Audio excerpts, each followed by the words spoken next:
Beowulf. By Anonymous. The story. Hrothgar, king of the Danes, or Scyldings, builds a great Mead-Hall, or palace, in which he hopes to feast his liegemen and to give them presents. The joy of king and retainers is, however, of short duration. Grendel, the monster, is seized with hateful jealousy. He cannot brook the sounds of joyance that reach him down in his fen-dwelling near the hall. Oft and anon he goes to the joyous building, bent on direful mischief. Thane after Thane is ruthlessly carried off and devoured, while no one is found strong enough and bold enough to cope with the monster. For 12 years he persecutes Hrothgar and his vassals. Over sea, a day's voyage off, Beowulf, of the Geats, nephew of Heorot, king of the Geats, hears of Grendel's doings and of Hrothgar's misery. He resolves to crush the fell monster and relieve the aged king. With 14 chosen companions, he sets sail for Daneland. Reaching that country, he soon persuades Hrothgar of his ability to help him. The hours that elapse before night are spent in beer drinking and conversation. When Hrothgar's bedtime comes he leaves the hall in charge of Beowulf, telling him that never before has he given to another the absolute wardship of his palace. All retire to rest, Beowulf, as it were, sleeping upon his arms. Grendel comes, the great march-stepper, bearing God's anger. He seizes and kills one of the sleeping warriors. Then he advances towards Beowulf. A fierce and desperate hand-to-hand struggle ensues. No arms are used, both combatants trusting to strength and hand-grip. Beowulf tears Grendel's shoulder from its socket, and the monster retreats to his den, howling and yelling with agony and fury. The wound is fatal. The next morning, at early dawn, warriors in numbers flock to the hall Heorot, to hear the news. Joy is boundless. Glee runs high. Hrothgar and his retainers are lavish of gratitude and of gifts. Grendel's mother, however, comes the next night to avenge his death. She is furious and raging. While Beowulf is sleeping in a room somewhat apart from the quarters of the other warriors, she seizes one of Hrothgar's favorite counselors, and carries him off and devours him. Beowulf is called. Determined to leave Heorot entirely purified, he arms himself, and goes down to look for the female monster. After traveling through the waters many hours, he meets her near the sea bottom. She drags him to her den. There he sees Grendel lying dead. After a desperate and almost fatal struggle with the woman, he slays her, and swims upward in triumph, taking with him Grendel's head. Joy is renewed at Heorot. Congratulations crowd upon the victor. Hrothgar literally pours treasures into the lap of Beowulf. And it is agreed among the vassals of the king that Beowulf will be their next liege lord. Beowulf leaves Daneland. Hrothgar weeps and laments at his departure. When the hero arrives in his own land, Heorot treats him as a distinguished guest. He is the hero of the hour. Beowulf subsequently becomes king of his own people, the Geats. After he has been ruling for 50 years, his own neighborhood is woefully harried by a fire-spewing dragon. Beowulf determines to kill him. In the ensuing struggle both Beowulf and the dragon are slain. The grief of the Geats is inexpressible. They determine, however, to leave nothing undone to honor the memory of their lord. A great funeral pyre is built, and his body is burnt.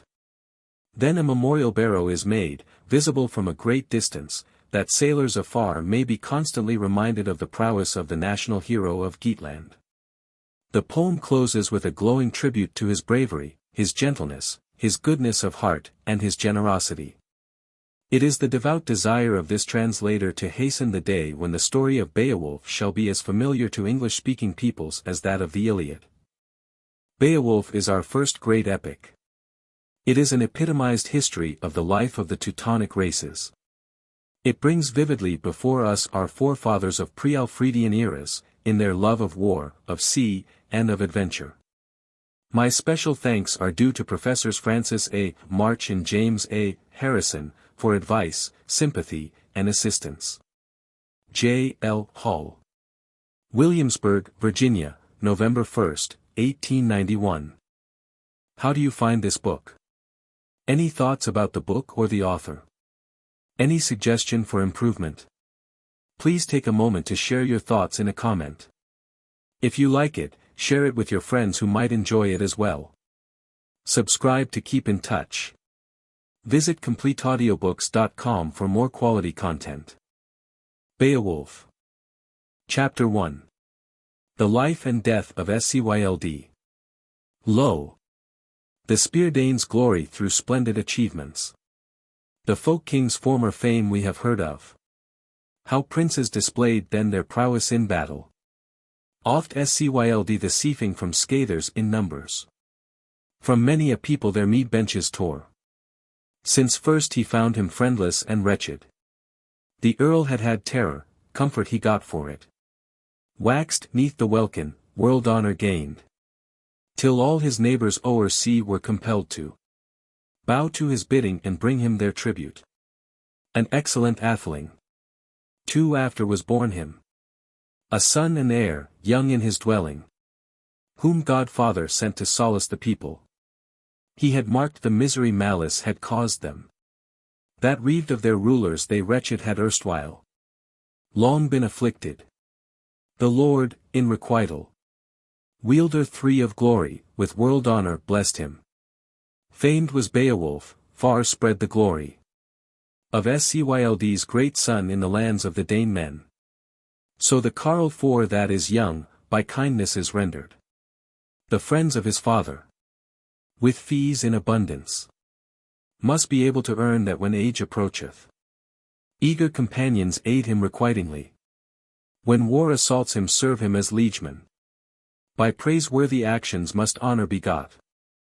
Mong all of the races. At the hour that was fated.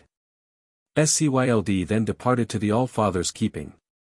Warlike to wend him. Away then they bear him. To the flood of the current, his fond loving comrades. As himself he had bidden, while the friend of the Scyldings word sway wielded.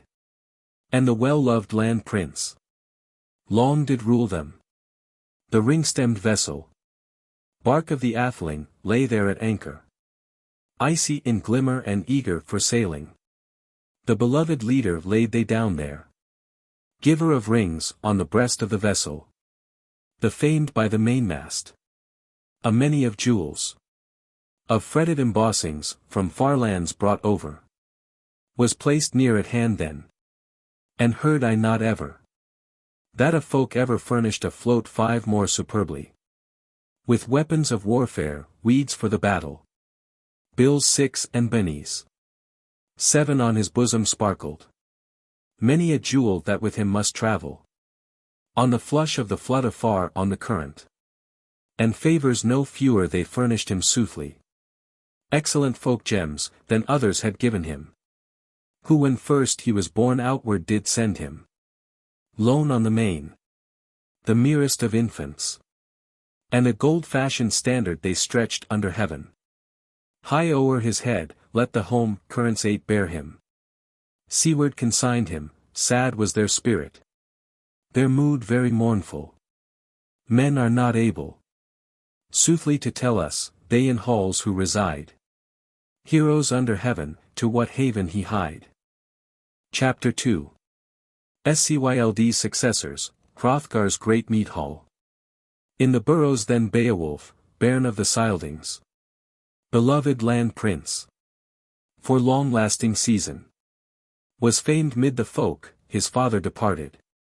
The prince from his dwelling, till afterward sprang. Great-minded Healfdene. The Danes in his lifetime. He graciously governed, grim-mood, aged. For bairns of his body born in succession. Woke in the world, war troopers leader. Heorot, Hrothgar, and Helga the Good. Heard I that Elon was Ongentheo's consort. The well-beloved bedmate of the war-sylphing leader. Then glory in battle to Hrothgar was given. Waxing of war fame, that willingly kinsman. Obeyed his bidding, till the boys grew to manhood. A numerous band. It burned in his spirit. To urge his folk to found a great building. A Mead-Hall grander than men of the era. ever had heard of. And in it to share. With young and old all of the blessings the Lord had allowed him, save life and retainers. Then the work I find afar was assigned to many races in Middle-earth's regions, to adorn the great folk hall. In due time it happened, early 'mong men, that 'twas finished entirely. The greatest of hall buildings, Heorot he named it, who wide-reaching word sway wielded 'mong earlmen. His promise he brake not, rings he lavished. Treasure at Banquet towered the hall up, high and horn-crested, huge between antlers. It battle waves bided, the blasting fire demon. Ere long then from hottest hatred must sword wrath arise for a woman's husband and father. Then the mighty war spirit endured for a season. Bore it bitterly, he who bided in darkness. That light-hearted laughter loud in the building greeted him daily. There was dulcet harp music, clear song of the singer. He said that was able to tell from of old earthman's beginnings, that Father Almighty earth had created. The winsome wold nine that the water encircleth, set exultingly the sun's and the moon's beams, to lavish their luster on land folk and races. And earth he embellished in all her regions, with limbs and leaves. Life he bestowed too, on all the kindreds that live under heaven. So blessed with abundance, brimming with joyance, the warriors abided, till a certain one gone to dog them with deeds of dire fullest malice. A foe in the hall building, this horrible stranger, was Grendel entitled, the March-stepper famous, who dwelt in the moor fens, the marsh and the fastness. The one mood being abode for a season in the land of the giants, when the Lord and Creator had banned him and branded for that bitter murder, the killing of Abel, all-ruling father. The kindred of Cain crushed with his vengeance.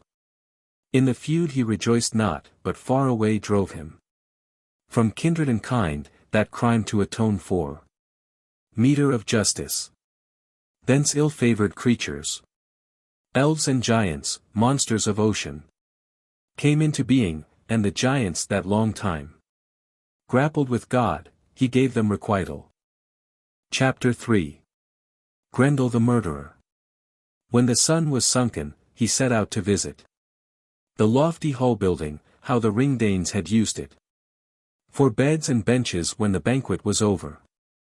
Then he found there reposing many a noble, asleep after supper, sorrow the heroes, misery knew not, the monster of evil, greedy and cruel tarried but little, fell and frantic, and forced from their slumbers 30 of Thanemen. Thence he departed, leaping and laughing, his lair to return to, with surfeit of slaughter sallying homeward. In the dusk of the dawning, as the day was just breaking, was Grendel's prowess revealed to the warriors. Then, his meal-taking finished, a moan was uplifted. Morning cry mighty. The man-ruler famous, the long-worthy atheling, sat very woeful, suffered great sorrow, sighed for his liegemen. When they had seen the track of the hateful pursuer, the spirit accursed, too crushing that sorrow, too loathsome and lasting, not longer he tarried, but one night after continued his slaughter.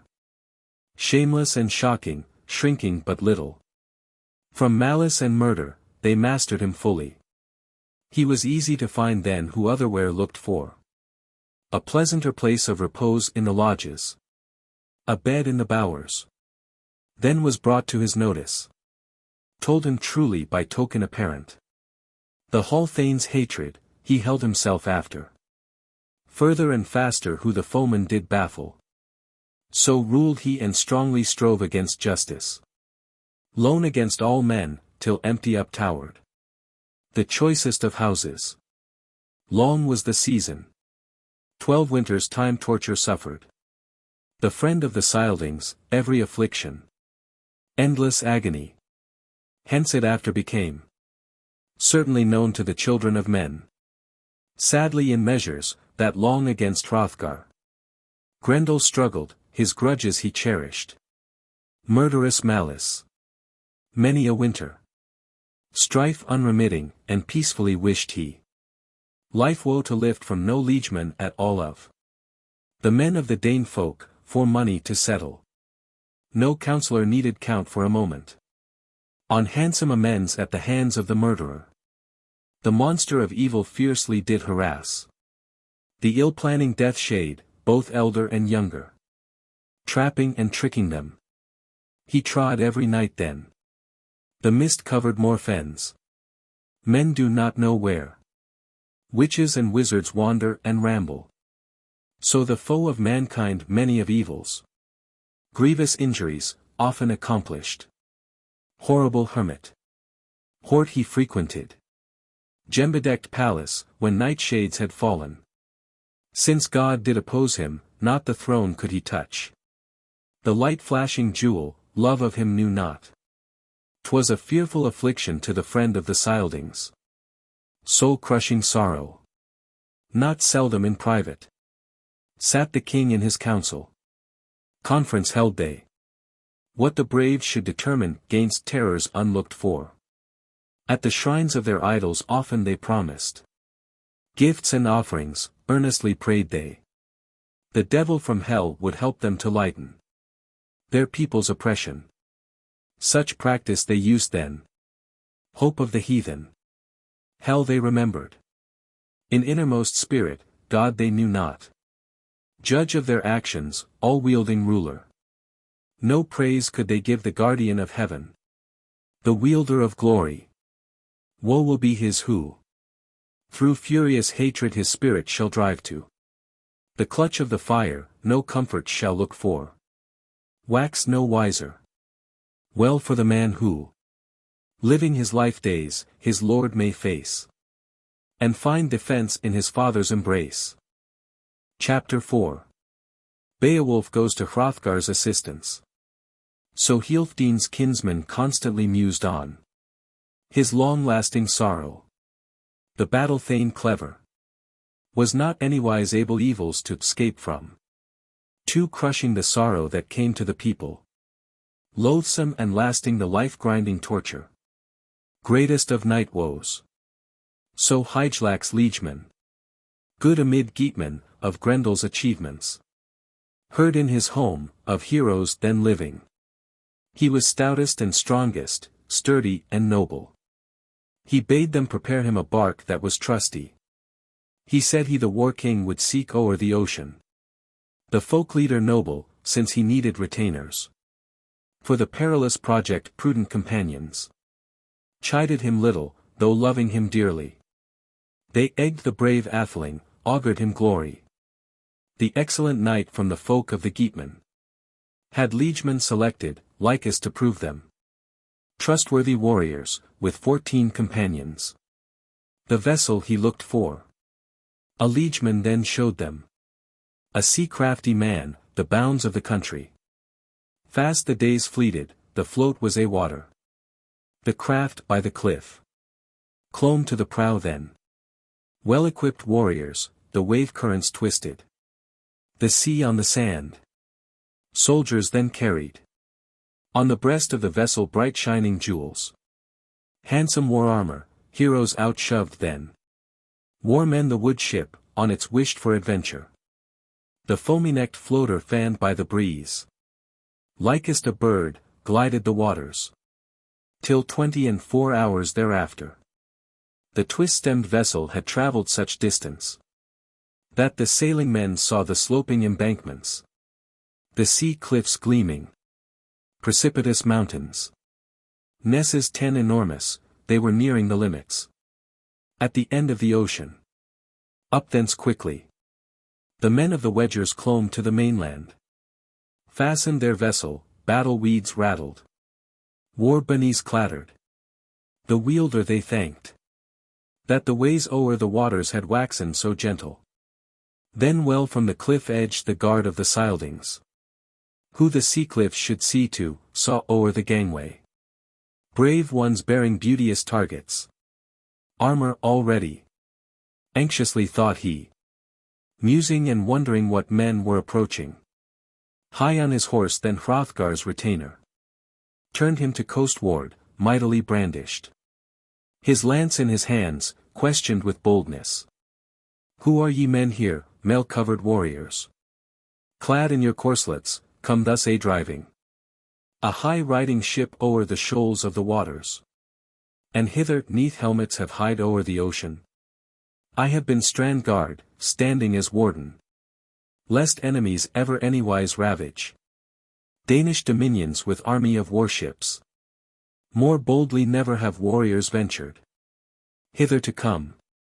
Of kinsmen's approval, word leave of warriors, I ween 11 that ye surely nothing have known. Never a greater one. Of earls o'er the earth have I had a sight of. Then is one of your number, a hero in armor.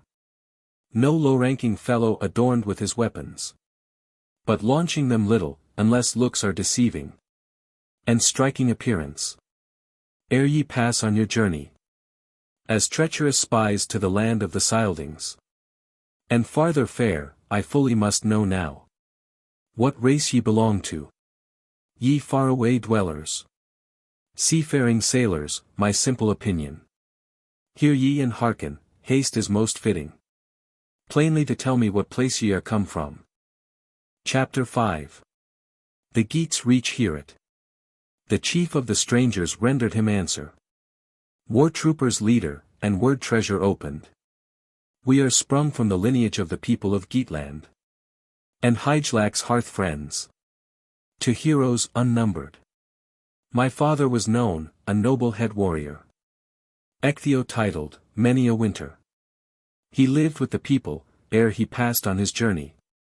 Old from his dwelling, each of the counsellors, widely mid-world folk well remembers him. We, kindly of spirit, the lord of thy people, the son of King Hrothgar, have come here to visit. Folk troops defender, be free in thy counsels. To the noble one bear we a weighty commission. The helm of the Dane men, we shall hide, I ween. Not of our message.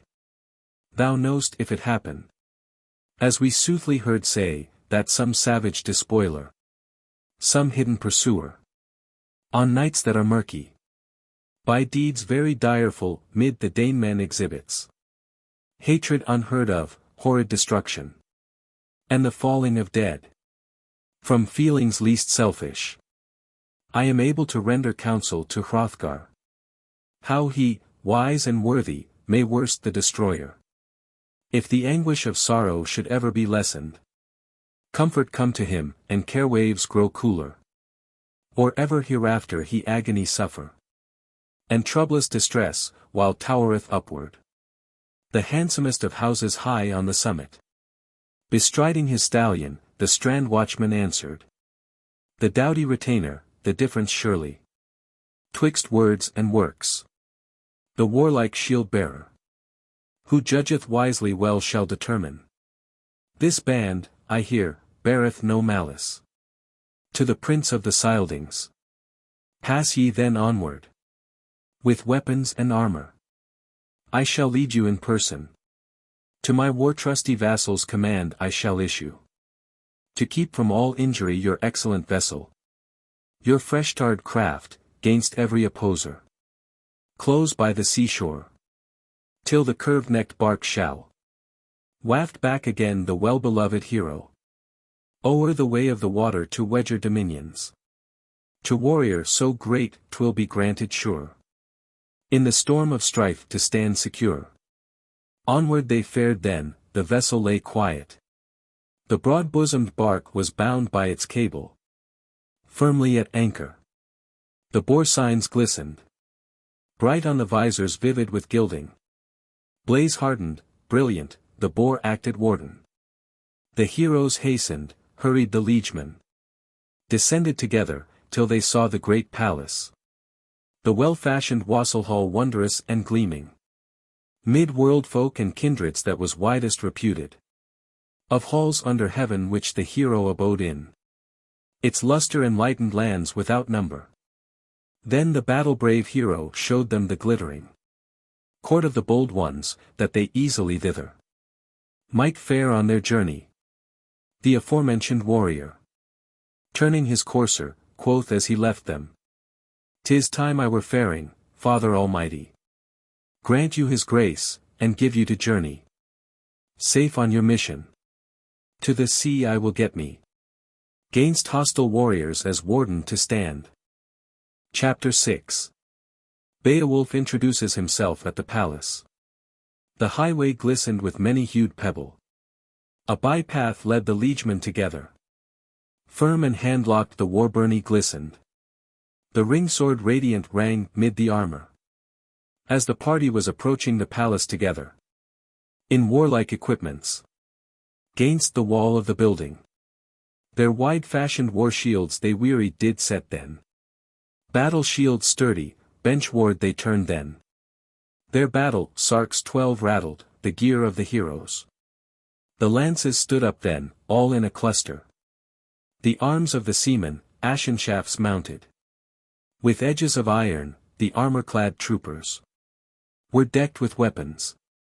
Then a proud-mood hero asked of the champions questions of lineage. "From what borders bear ye your battle-shields plated, gilded and gleaming, your grey-colored byrnies, helmets with visors and heap of war-lances? To Hrothgar the king I am servant and liegeman. Mong folk from far lands found I have never men so many of me more courageous. I ween that from valor, nowise as outlaws, but from greatness of soul ye sought for King Hrothgar." Then the strength-famous earlman answer rendered. The proud-mood Wetterchief replied to his question. "Hardy 'neath helmet, Hygelacs mates are we. Beowulf hight I. To the bairn of Healfdene, the famous folk leader, I freely will tell. To thy prince my commission, if pleasantly hearing, he'll grant we may greet him so gracious to all men." Wulfgar replied then, he was prince of the Wendels. His boldness of spirit was known unto many. His prowess and prudence, the prince of the Scyldings, the friend-lord of Dane men. I will ask of thy journey, the giver of rings, as thou urgest me do it. The folk chief famous, and inform thee early. What answer the good one mindeth to render me. He turned then hurriedly where Hrothgar was sitting, old and hoary, his earlmen attending him. The strength famous went till he stood at the shoulder of the lord of the Dane men, of courteous Thanemen. The custom he minded. Wulfgar addressed then his friendly liegelord, folk of the Geatmen. O'er the way of the waters are wafted hither, faring from far lands, the foremost in rank, the battle champions Beowulf title. They make this petition, with thee, O my chieftain, to be granted a conference, O gracious King Hrothgar. Friendly answer refuse not to give them. In war trappings weeded 13 worthy they seem. Of earls to be honored, sure the atheling is doughty, who headed the heroes hitherward coming. Chapter 7. Hrothgar and Beowulf. Hrothgar answered, helm of the Scyldings, I remember this man as the merest of striplings. His father long dead now was XVIII titled. Him Hrethel the Geatman granted at home his one only daughter, his battle-brave son, is come but now, sought a trustworthy friend. Seafaring sailors asserted it then, who valuable gift gems of the Geatman carried, as peace-offering thither, that he 30 men's grapple has in his hand, the hero in battle. The holy Creator usward sent him to West Dane warriors, I ween, for to render 'gainst Grendel's grimness gracious assistance. I shall give to the good one gift gems for courage. Hasten to bid them hither to speed them to see assembled this circle of kinsmen. Tell them expressly their welcome in sooth to the men of the Danes. To the door of the building Wulfgar went then, this word message shouted. My victorious liegelord bade me to tell you, the East Danes atheling, that your origin knows he. And o'er wave billows wafted ye welcome are hither. Valiant of spirit, Ye straightway may enter. Clad in corslets, cased in your helmets. To see King Hrothgar. Here let your battle boards. Wood spears and war shafts, await your conferring. The mighty one rose then, with many a liegeman. An excellent thane group, some there did await them. And as bid of the brave one the battle gear guarded. Together they hied them, while the hero did guide them. 'Neath Heorot's roof, the high-minded went then. Sturdy 'neath helmet till he stood in the building. Beowulf spake, his byrnie did glisten. His armor seemed over by the art of the craftsman. Hail thou, Hrothgar! I am Hygelac kinsman. And vassal forsooth. Many a wonder. I dared as a stripling. The doings of Grendel. In far-off fatherland I fully did know of. Seafarers tell us, this hall building standeth. Excellent edifice. Empty and useless. To all the earlmen after even light's glimmer. 'Neath heaven's bright hues hath hidden its glory. This my earls then urged me, the most excellent of them. Carl's very clever, to come and assist thee. Folk leader Hrothgar, fully they knew of. The strength of my body. Themselves they beheld me. When I came from the contest, when covered with gore. Foes I escaped from, where 5 I had bound. The giant race wasted. In the waters destroying. The Knickers 14 by night, bore numberless sorrows. The Wedgers avenged, woes had they suffered. Enemies ravaged. Alone now with Grendel. I shall manage the matter, with the monster of evil. The giant, decide it. Thee I would therefore beg of thy bounty, bright Danish chieftain. Lord of the Scyldings, this single petition. Not to refuse me, defender of warriors. Friend lord of folks. So far have I sought thee. That I may unaided, my earlmen assisting me. This brave-mood warband, purify Heorot. I have heard on inquiry, the horrible creature. From veriest rashness recks not for weapons. I this do scorn then, so be Hygelac gracious. My liege lord beloved, lenient of spirit. To bear a blade or a broad-fashioned target. A shield to the onset. Only with hand grip. The foe I must grapple, fight for my life then. Foeman with foeman, he fain must rely on. The doom of the Lord whom death layeth hold of. I ween he will wish, if he win in the struggle. To eat in the war-hall earls of the Geat folk. Boldly to swallow them, as of yore he did often. The best of the Hrethmen. Thou needest not trouble. A head-watch to give me. He will have me dripping. And dreary with gore, if death overtake me. Will bear me off bleeding, biting and mouthing me. The hermit will eat me, heedless of pity. Marking the more fens. No more wilt thou need then. Find me my food. If I fall in the battle. Send to Hygelac the armor that serveth. To shield my bosom, the best of equipments. Richest of ring mails. 'Tis the relic of Hrethla. The work of Wayland. Goes weird as she must go. Chapter 8. Hrothgar and Beowulf, continued. Hrothgar discoursed, helm of the Scyldings. To defend our folk and to furnish assistance. Thou soughtest us hither, good friend Beowulf. The fiercest of feuds thy father engaged in. Heatholof killed he in hand-to-hand conflict. Mid-Wilfingish warriors. Then the Wedgerish people. For fear of a feud were forced to disown him. Thence flying he fled to the folk of the South Danes. The race of the Scyldings, o'er the roll of the waters. I had lately begun then to govern the Dane men. The hoard seat of heroes held in my youth. Rich in its jewels, dead was Hrothgar. My kinsman and elder had earth joys forsaken. Healfdene his bairn. He was better than I am. That feud thereafter for a fee I compounded. O'er the weltering waters to the Wilfings I sent. Ornaments old, oaths did he swear me. It pains me in spirit to any to tell it. What grief in Heorot Grendel hath caused me. What horror unlooked for, by hatred unceasing.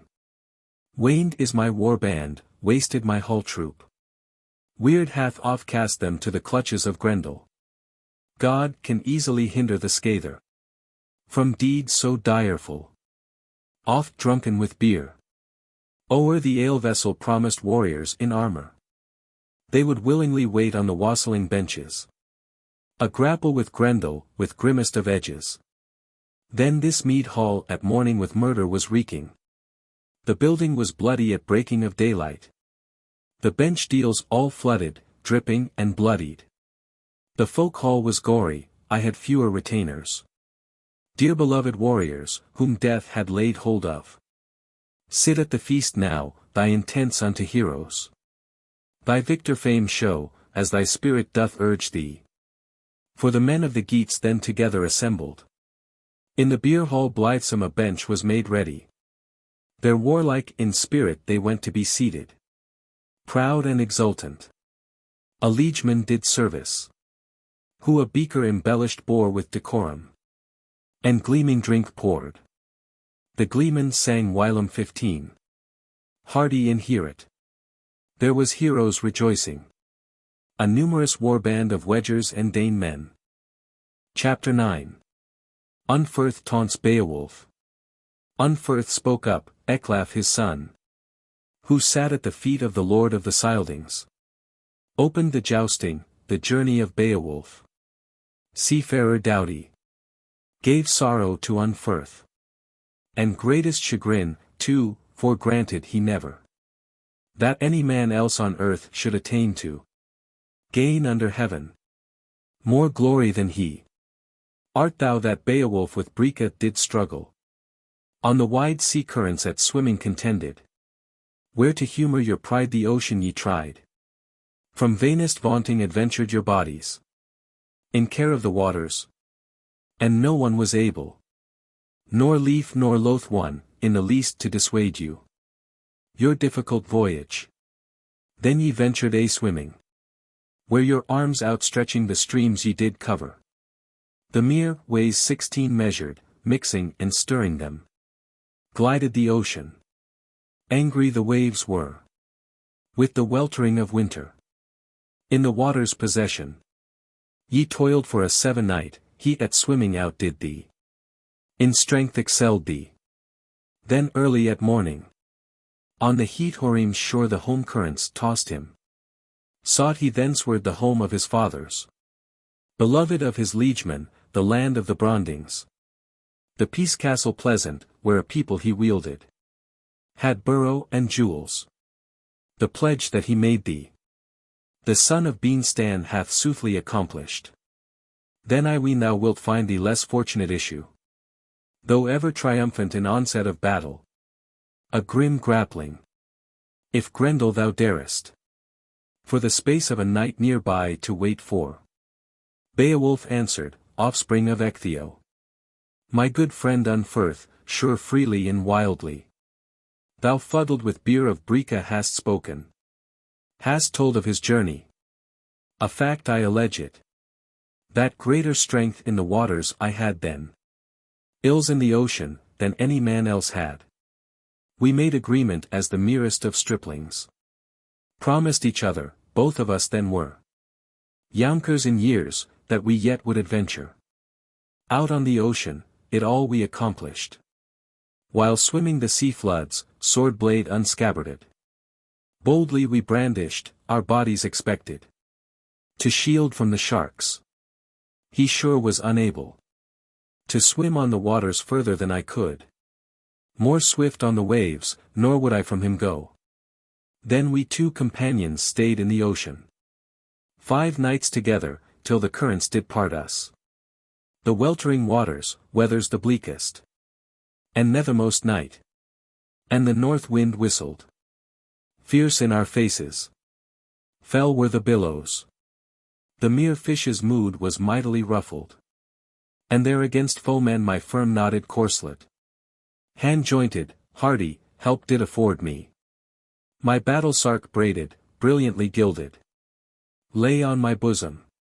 To the bottom then dragged me. A hateful fiend Scather, seized me and held me. Grim in his grapple, 'twas granted me, nathless, to pierce the monster with the point of my weapon. My obedient blade battle off carried the mighty mere creature by means of my hand blow. Chapter 10. Beowulf silences Unferth, glee is high. So ill-meaning enemies often did cause me sorrow the sorest. I served them, in quittance, with my dear-loved sword, as in sooth it was fitting. They missed the pleasure of feasting abundantly. Ill-doers evil, of eating my body, of surrounding the banquet deep in the ocean. But wounded with edges early at morning, they were stretched high on the strand of the ocean, put to sleep with the sword. That sea-going travelers no longer thereafter were hindered from sailing. The foam-dashing currents came a light from the east. God's beautiful beacon, the billows subsided. That well I could see the nesses projecting. The blustering crags weird often Sabbath. The undoomed hero if doughty his valor. But me did it fortune to fell with my weapon. 9 of the knickers of night struggle harder. Neath dome of the heaven heard I but rarely. Nor of white 17 more woeful in the waves of the ocean. Yet I 'scaped with my life the grip of the monsters. Weary from travel. Then the waters bear me to the land of the Finns, the flood with the current. The weltering waves. Not a word hath been told me of deeds so daring done by thee, Unferth. And of sword terror none. Never hath Breca at the play of the battle, nor either of you two, feat so fearless performed with weapons. Glinting and gleaming vertical ellipsis. Vertical ellipsis I utter no boasting. Though with cold-blooded cruelty thou killedst thy brothers. Thy nearest of kin, thou needs must in hell get. Direful damnation, though doughty thy wisdom. I tell thee in earnest, offspring of Ecglaf. Never had Grendel such numberless horrors. The direful demon, done to thy liegelord. Harrying in Heorot, if thy heart were as sturdy. Thy mood as ferocious as thou dost describe them. He hath found out fully that the fierce burning hatred. The edge battle eager, of all of your kindred. Of the victory Scyldings, need little dismay him. Oaths he exacteth. Not any he spares. Of the folk of the Dane men, but fighteth with pleasure. Killeth and feasteth, no contest expecteth. From spear Danish people. But the prowess and valor of the earls of the Geatmen early shall venture to give him a grapple. He shall go who is able bravely to banquet, when the bright light of morning, which the second day bringeth, the sun in its ether robes, o'er children of men shines from the southward. Then the grey-haired, war-famed giver of treasure was blithesome and joyous, the bright Danish ruler. Expected assistance. The people's protector. Heard from Beowulf his bold resolution. There was laughter of heroes, loud was the clatter. The words were winsome. Well Theo advanced then. Consort of Hrothgar, of courtesy mindful. Gold-decked saluted the men in the building. And the freeborn woman the beaker presented to the lord of the kingdom, first of the East Danes. Bade him be blithesome when beer was flowing. Leaf to his liegeman. He lustily tasted of banquet and beaker, battle-famed ruler. The Helmingish lady then graciously circled mid all the liegemen lesser and greater. Treasure cups tendered, till time was afforded that the decorous mood diademed folk queen might bear to Beowulf the bumper o'er running. She greeted the Geat prince, God she did thank. Most wise in her words, that her wish was accomplished. That in any of earlmen she ever should look for solace in sorrow. He accepted the beaker. Battle-bold warrior, at well Theo's giving. Then equipped for combat quoth he in measures. Beowulf spake. offspring of XVIII. I purposed in spirit when I mounted the ocean. When I boarded my boat with a band of my liegemen. I would work to the fullest the will of your people. Or in foes' clutches fastened fall in the battle. Deeds I shall do of daring and prowess. Or the last of my life days live in this Mead-Hall. These words to the lady were welcome and pleasing. The boast of the Geatman. With gold trappings broidered. Went the freeborn folk queen her fond lord to sit by. Then again as of yore was heard in the building. Courtly discussion, conquerors shouting. Heroes were happy, till Healfdene's son would go to his slumber to seek for refreshing. For the horrid hell monster in the hall building knew he. A fight was determined, since the light of the sun they no longer could see, and lowering darkness o'er all had descended. And dark under heaven. Shadowy shapes came shying around them. The liegemen all rose then. One saluted the other. Hrothgar Beowulf, in rhythmical measures. Wishing him well, and, the wassail hall giving. To his care and keeping. Quoth he departing. Not to any one else have I ever entrusted. But thee and thee only, the hall of the Dane men. Since high I could heave my hand and my buckler. Take thou in charge now the noblest of houses. Be mindful of honor, exhibiting prowess. Watch gainst the foeman. Thou shalt want no enjoyments. Survive thou safely adventure so glorious. Chapter 11. All sleep save one. Then Hrothgar departed, his earl throng attending him. Folklord of Scyldings, forth from the building. The war chieftain wished then well Theo to look for the queen for a bedmate. To keep away Grendel. The glory of Kings XVIII had given a hall watch. As men heard recounted, for the king of the Dane men. He did special service. Gave the giant a watcher. And the prince of the Geatmen implicitly trusted. His warlike strength and the wielder's protection. His armor of iron off him he did then. His helmet from his head, to his henchman committed. His chaste-handled chain-sword, choicest of weapons. And bade him bide with his battle equipments. The good one then uttered words of defiance. Beowulf Geatman, ere his bed he upmounted. I hold me no meaner in matters of prowess. In warlike achievements, than Grendel does himself. Hence I seek not with sword edge to sooth him to slumber. Of life to bereave him, though well I am able. No battle skill has he, that blows he should strike me. To shatter my shield, though sure he is mighty. In strife and destruction.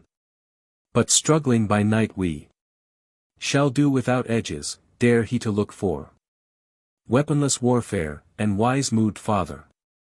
The glory apportion, God ever holy. On which hand soever to him seemeth proper. Then the brave mood hero bent to his slumber. The pillow received the cheek of the noble.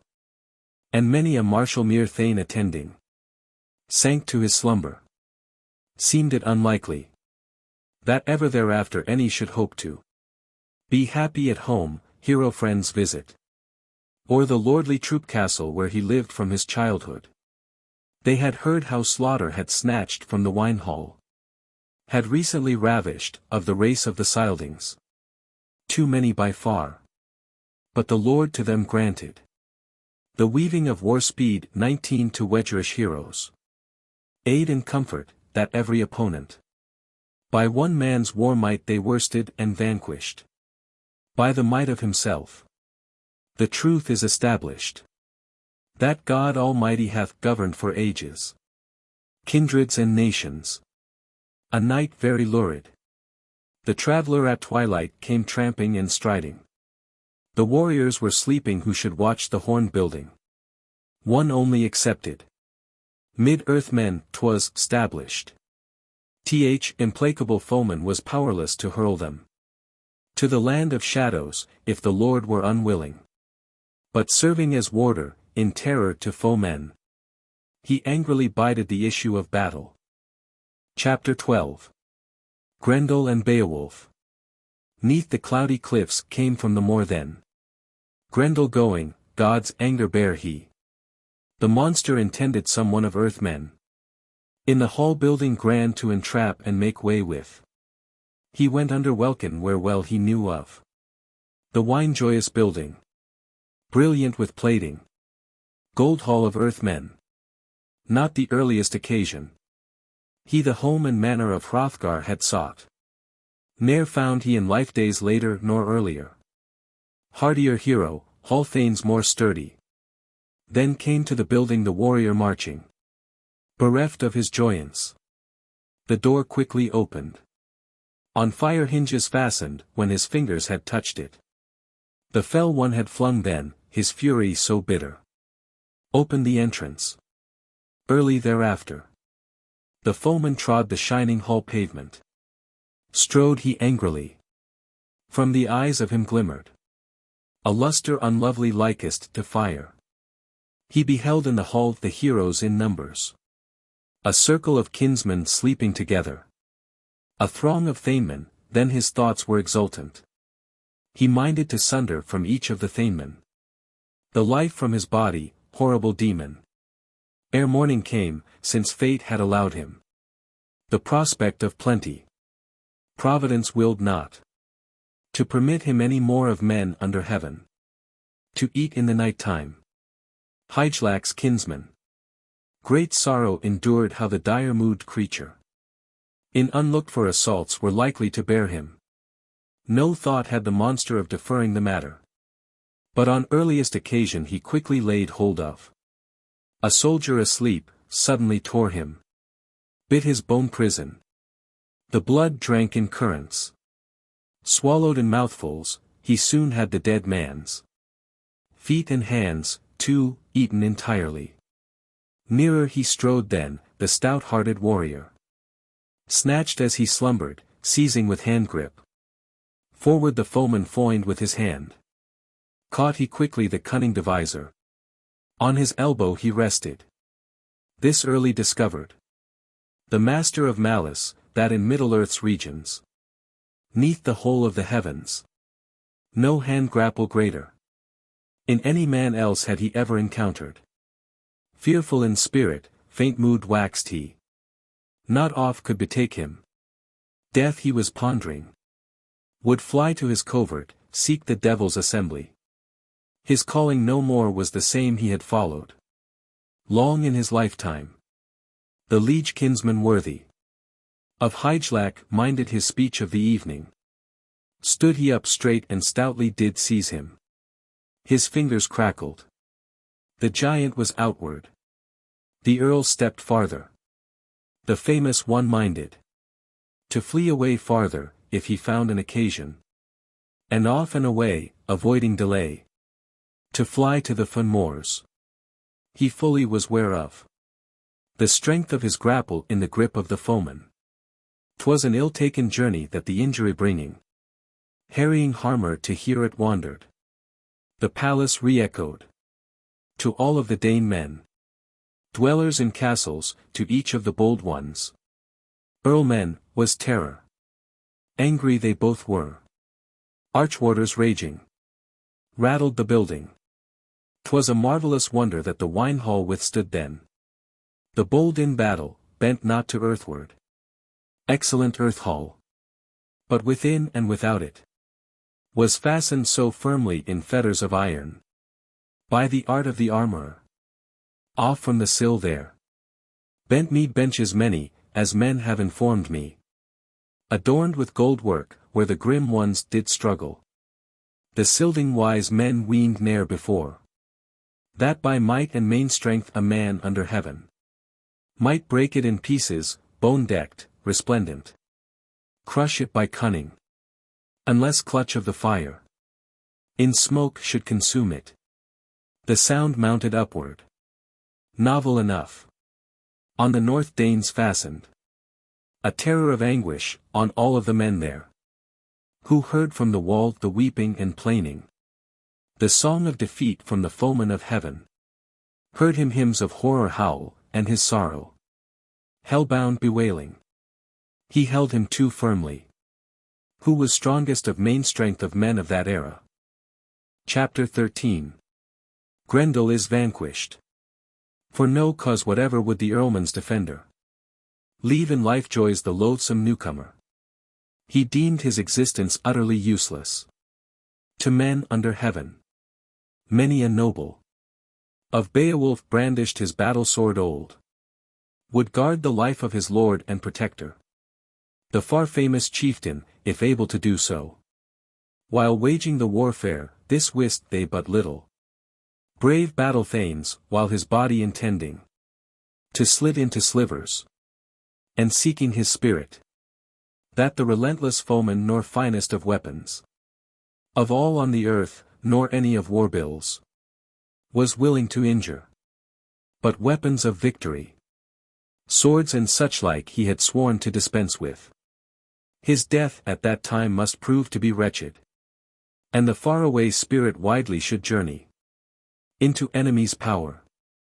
This plainly he saw then, who with mirth of mood malice no little had wrought in the past on the race of the earthmen.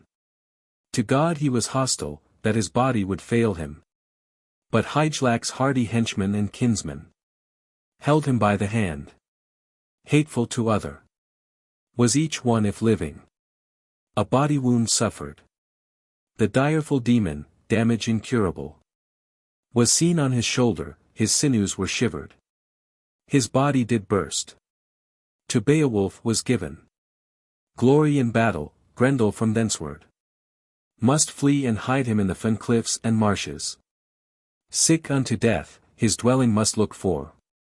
Unwinsome and woeful, he wist the more fully. The end of his earthly existence was nearing his life days' limits. At last for the Dane men, when the slaughter was over, their wish was accomplished. The comer from far land had cleansed then of evil. Wise and valiant, the war hall of Hrothgar saved it from violence. He joyed in the night work, in repute for prowess, the prince of the Geatmen. For the East Danish people his boast had accomplished, bettered their burdensome bale sorrows fully. The craft begot evil they erstwhile had suffered, and were forced to endure from crushing oppression their manifold misery. 'Twas a manifest token, when the hero in battle the hand suspended, the arm and the shoulder, there was all of the claw of Grendel together, 'neath great stretching hall roof. Chapter 14. Rejoicing of the Danes. In the mist of the morning many a warrior stood round the gift hall. As the story is told me, folk princes fared then from far and from near, through long stretching journeys to look at the wonder, the footprints of the foeman. Few of the warriors who gazed on the foot tracks of the inglorious creature, his parting from life pained very deeply. How, weary in spirit, off from those regions, in combats conquered he carried his traces, faded and flying, to the flood of the Knickers. There in bloody billows bubbled the currents. The angry eddy was everywhere mingled, and seething with gore, welling with sword blood. He death-doomed had hit him, when reaved of his joyance. He laid down his life in the lair he had fled to, his heathenish spirit, where hell did receive him. Thence the friends from of old backward turned them, and many a younker from merry adventure, striding their stallions, stout from the seaward. Heroes on horses, there were heard very often Beowulf's praises. Many often asserted that neither south nor north, in the circuit of waters, o'er outstretching earth plain, none other was better. Mid bearers of war shields, more worthy to govern 'neath the arch of the ether. Not any, however, gainst the friend lord muttered, mocking words uttered. Of Hrothgar the gracious, a good king he. Oft the famed ones permitted their fallow-skinned horses to run in rivalry, racing and chasing, where the fieldways appeared to them fair and inviting, known for their excellence. Oft a thane of the folklore, a man of celebrity, mindful of rhythms, Who ancient traditions treasured in memory. New word groups found properly bound. The bard after Gone then Beowulf's venture. Wisely to tell of, and words that were clever. To utter skillfully, earnestly speaking. Everything told he that he heard as to Sigmund's. Mighty achievements, many things hidden. The strife of the Welsing, the wide-going ventures. The children of men knew of but little. The feud and the fury, but Fitela with him. When such like matters he minded to speak of. Uncle to nephew. As in every contention. Each to other was ever devoted. A numerous host of the race of the Scathers. They had slain with the sword edge. To Sigmund accrued then. No little of glory, when his life days were over. Since he sturdy in struggle had destroyed the great dragon. The hoard treasure's keeper. 'Neath the hoar greyish stone he. The son of the Atheling, unaided adventured. The perilous project. Not present was Fitela. Yet the fortune befell him of forcing his weapon. Through the marvellous dragon, that it stood in the wall. Well-honoured weapon, the worm was slaughtered.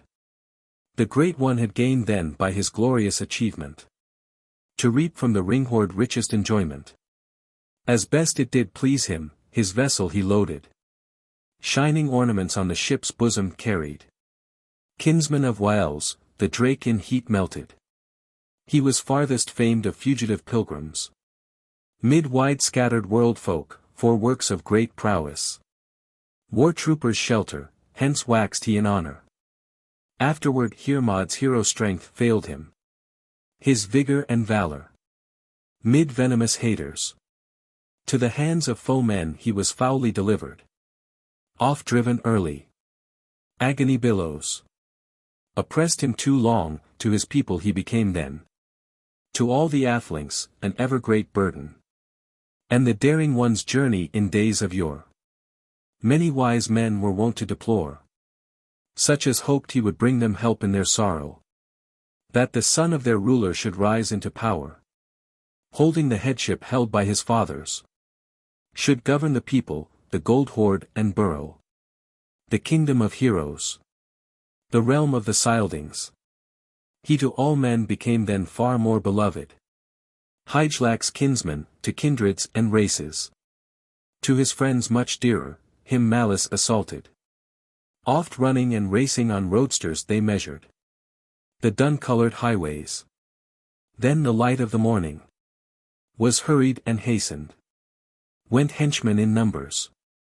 To the beautiful building, bold ones in spirit. To look at the wonder. The liege lord himself then.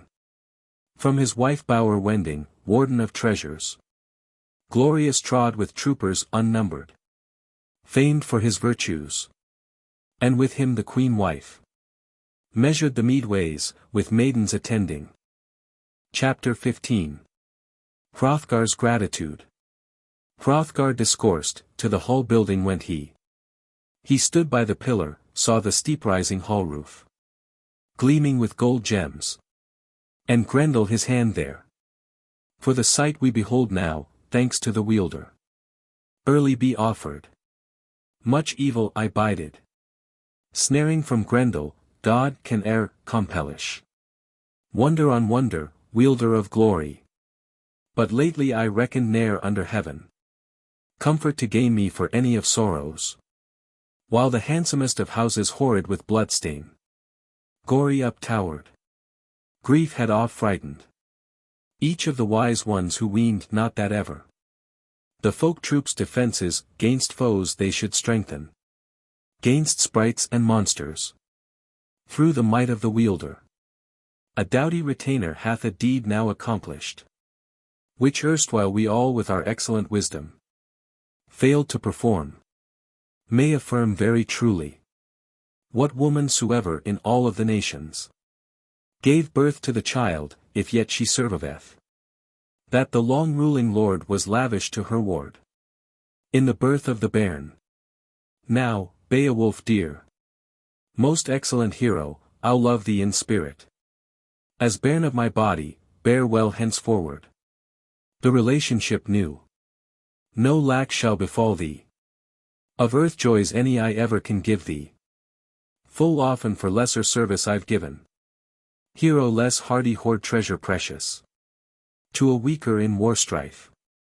By works of distinction. Thou hast gained for thyself now that thy glory shall flourish. Forever and ever. The all-ruler quite 20 thee. With good from his hand as he hitherto did thee. Beowulf answered, Ecgtheow's offspring. That labor of glory most gladly achieved we. The combat accomplished, unquailing we ventured. The enemy's grapple. I would grant it much rather. Thou wert able to look at the creature in person. Faint unto falling, the foe in his trappings. On murder bed quickly I minded to bind him. With firm holding fetters, that forced by my grapple. Lo, he should lie in life and death struggle. Less his body escape. I was wholly unable. Since God did not will it, to keep him from going. Not held him that firmly, hated opposer. Too swift was the foeman. Yet safety regarding. He suffered his hand behind him to linger. His arm and shoulder, to act as watcher. No shadow of solace the woebegone creature. Found him there nathless, the hated destroyer. Liveth no longer, lashed for his evils. But sorrow hath seized him. In snare meshes hath him. Close in its clutches, keepeth him writhing. In baleful bonds, they're banished for evil. The man shall wait for the mighty tribunal. How the God of glory shall give him his earnings. Then the soldier kept silent, son of old Ecglaf. From boasting and bragging of battle achievements. Since the princes beheld there the hand that depended. Neath the lofty hall timbers by the might of the nobleman. Each one before him, the enemy's fingers. Each fingernail strong steel most resembled. The heathen one's hand spur, the hero in battles. Claw most uncanny. 21 quoth they agreeing. That not any excellent edges of brave ones. Was willing to touch him, the terrible creatures. Battle hand bloody to bear away from him. Chapter 16. Hrothgar lavishes gifts upon his deliverer. Then straight was ordered that Heorot inside. With hands be embellished, a host of them gathered. Of men and women. Who the wassailing building. The guest hall begeared. 22 gold flashing sparkled. Webs 23 on the walls then, of wonders a many. To each of the heroes that look on such objects. The beautiful building was broken to pieces. Which all within with irons was fastened. Its hinges torn off, only the roof was. Whole and uninjured when the horrible creature. Outlawed for evil off had bade ken him. Hopeless of living. 'Tis hard to avoid it. Whoever will do it, but he doubtless must come to. The place awaiting, as Wyrd hath appointed. Soul-bearers, earth-dwellers, earls under heaven. Where bound on its bed his body shall slumber. When feasting is finished. Full was the time then. That the son of Healfdene went to the building. The excellent atheling would eat of the banquet. Ne'er heard I that people with hero band larger. Bear them better towards their bracelet bestower. The laden with glory stooped to the bench then. Their kinsmen companions in plenty were joyful. Many a cupful quaffing complacently. Doughty of spirit in the high-towering palace. Hrothgar and Hrothulf. Heorot then inside. Was filled with friendly ones, falsehood and treachery. The folk Scyldings now nowise did practice. Then the offspring of Healfdene offered to Beowulf. A golden standard, as reward for the victory. A banner embossed, byrnie and helmet. Many men saw then a song-famous weapon. Born for the hero. Beowulf drank of. The cup in the building, that treasure bestowing. He needed not blush for in battlemen's presence. Ne'er heard I that many men on the ale bench. In friendlier fashion to their fellows presented.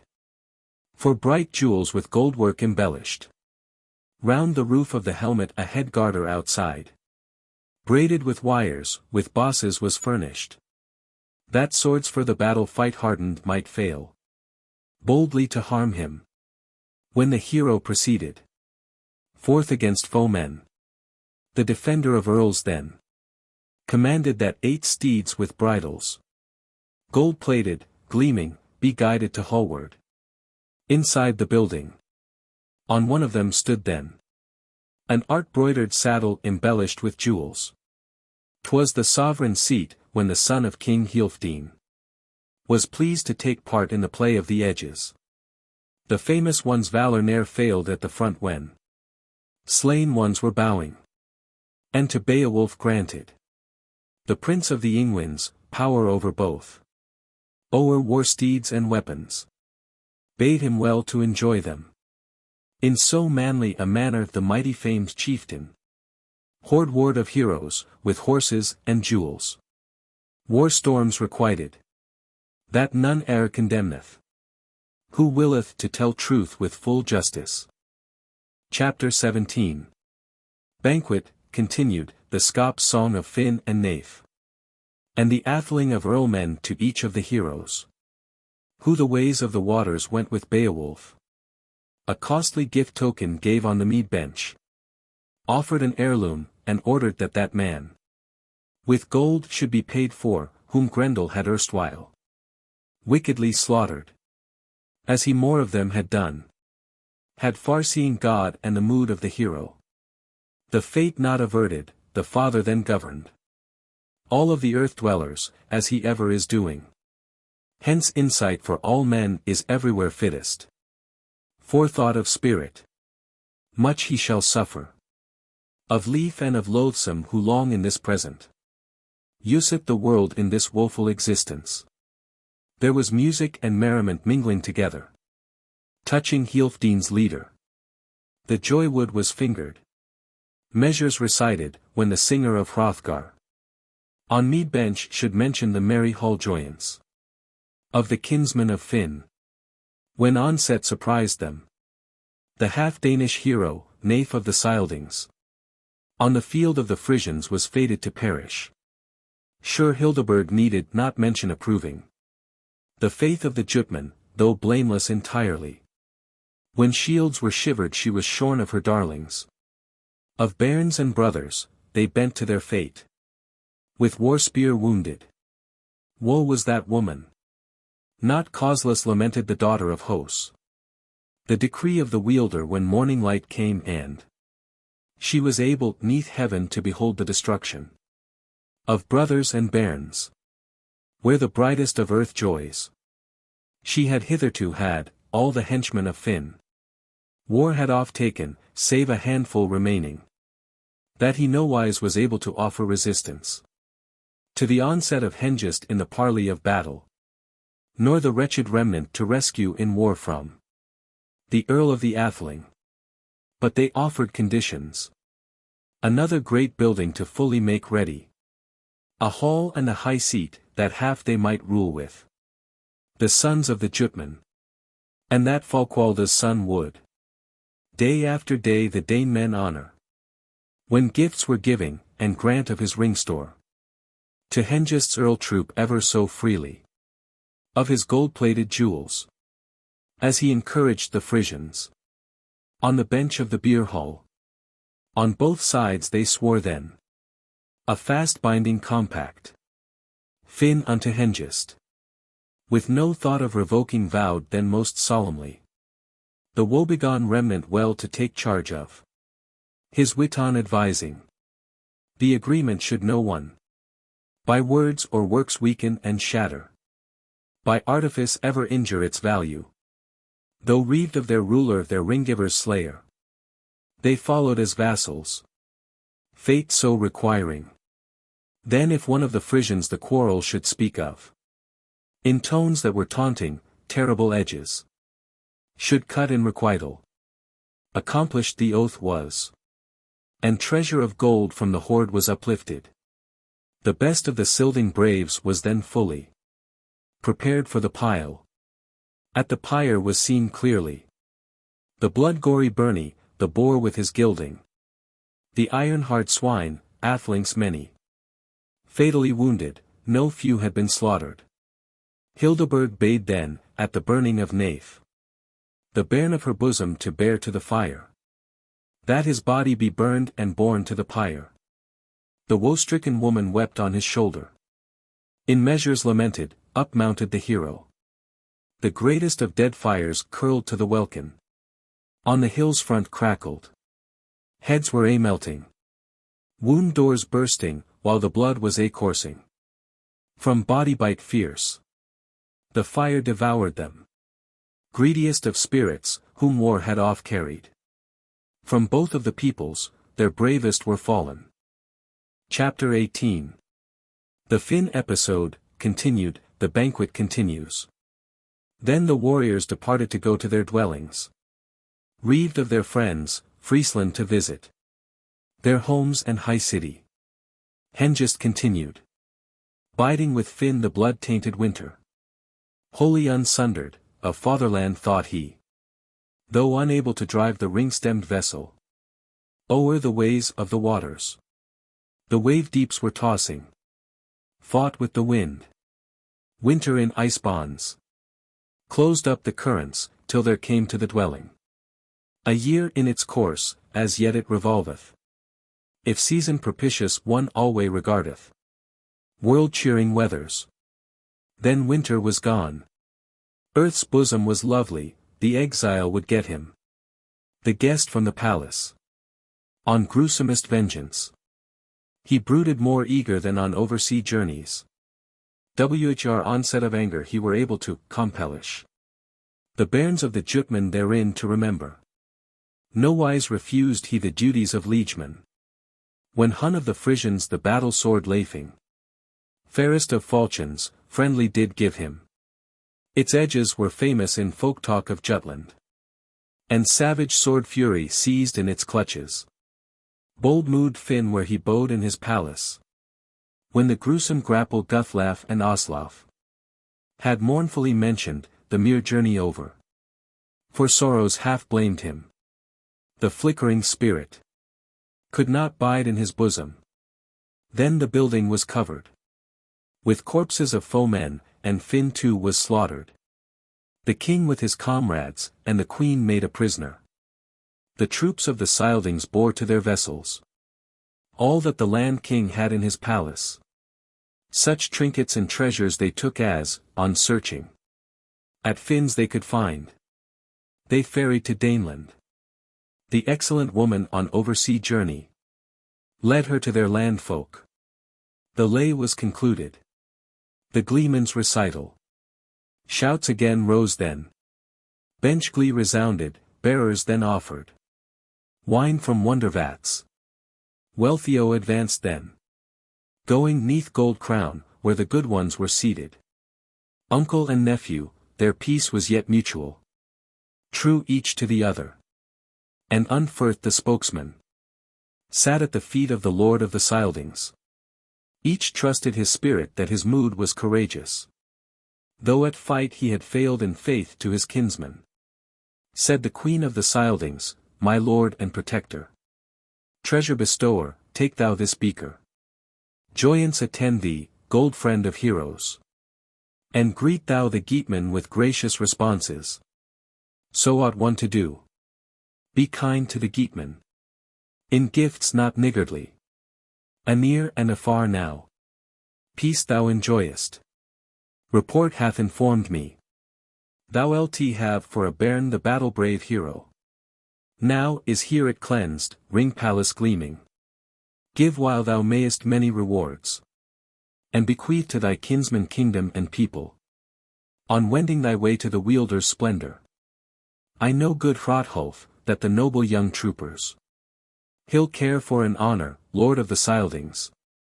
If earth joys thou endiest earlier than he doth, I reckon that recompense he'll render with kindness. Our offspring and issue, if that all he remember. What favors of yore, when he yet was an infant, we awarded to him for his worship and pleasure. Then she turned by the bench where her sons were carousing. Hrethric and Hrothmund, and the hero's offspring. The war youth together. There the good one was sitting. Twixt the brothers twain, Beowulf Geatman. Chapter 19. Beowulf receives further honor. A beaker was born him, and bidding to quaff it. Graciously given, and gold that was twisted. Pleasantly proffered, a pair of arm jewels. Rings and corslet, of collars the greatest. I've heard of 'neath heaven. Of heroes not any. More splendid from jewels have I heard 'neath the welkin. Since Hama off bore the Brosingman's necklace. The Bracteates 24 and jewels, from the bright shining city. Eormenric's cunning craftiness fled from. Chose gain everlasting. Geatish Hygelak. Grandson of Swerding, last had this jewel. When tramping 'neath banner the treasure he guarded. The field spoil defended. Fate off carried him. When for deeds of daring he endured tribulation. Hate from the Frisians. The ornaments bare he. O'er the cup of the currents, costly gem treasures. Mighty folk leader, he fell 'neath his target. The corpse of the king then came into charge of. The race of the Frank men, the mail shirt and collar. War men less noble plundered the fallen. When the fight was finished. The folk of the Geatmen. The field of the dead held in possession. The choicest of Mead-Halls with cheering resounded. Wealthio discoursed, the war troop addressed she. This collar enjoy thou, Beowulf worthy. Young man, in safety, and use thou this armor. Gems of the people, and prosper thou fully. Show thyself sturdy and be to these liegemen. Mild with instruction. I'll mind thy requital. Thou hast brought it to pass that far and near. Forever and ever earthmen shall honor thee. Even so widely as ocean surroundeth. The blustering bluffs. Be, while thou livest. A wealth-blessed atheling. I wish thee most truly. Jewels and treasure. Be kind to my son, thou. Living in joyance. Hear each of the nobles. Is true unto other, gentle in spirit. Loyal to leader. The liegemen are peaceful. The war troops ready, well-drunken heroes. Do as I bid ye. Then she went to the settle. There was choicest of banquets, wine drank the heroes. Weird they knew not, destiny cruel. As to many an earlman early it happened. When evening had come and Hrothgar had parted. Off to his manor, the mighty to slumber. Warriors unnumbered warded the building. As erst they did often, the ale settle bared they. 'Twas covered all over with beds and pillows. Doomed unto death, down to his slumber. Bowed then a beer thane. Their battle shields placed they. Bright shining targets, up by their heads then. O'er the atheling on ale bench, 'twas easy to see there. Battle high helmet, byrnie of ring mail. And mighty war spear. 'Twas the wont of that people. To constantly keep them equipped for the battle. At home or marching, in either condition. At seasons just such as necessity ordered. As best for their ruler. That people was worthy. Chapter 20. The Mother of Grendel. They sank then to slumber.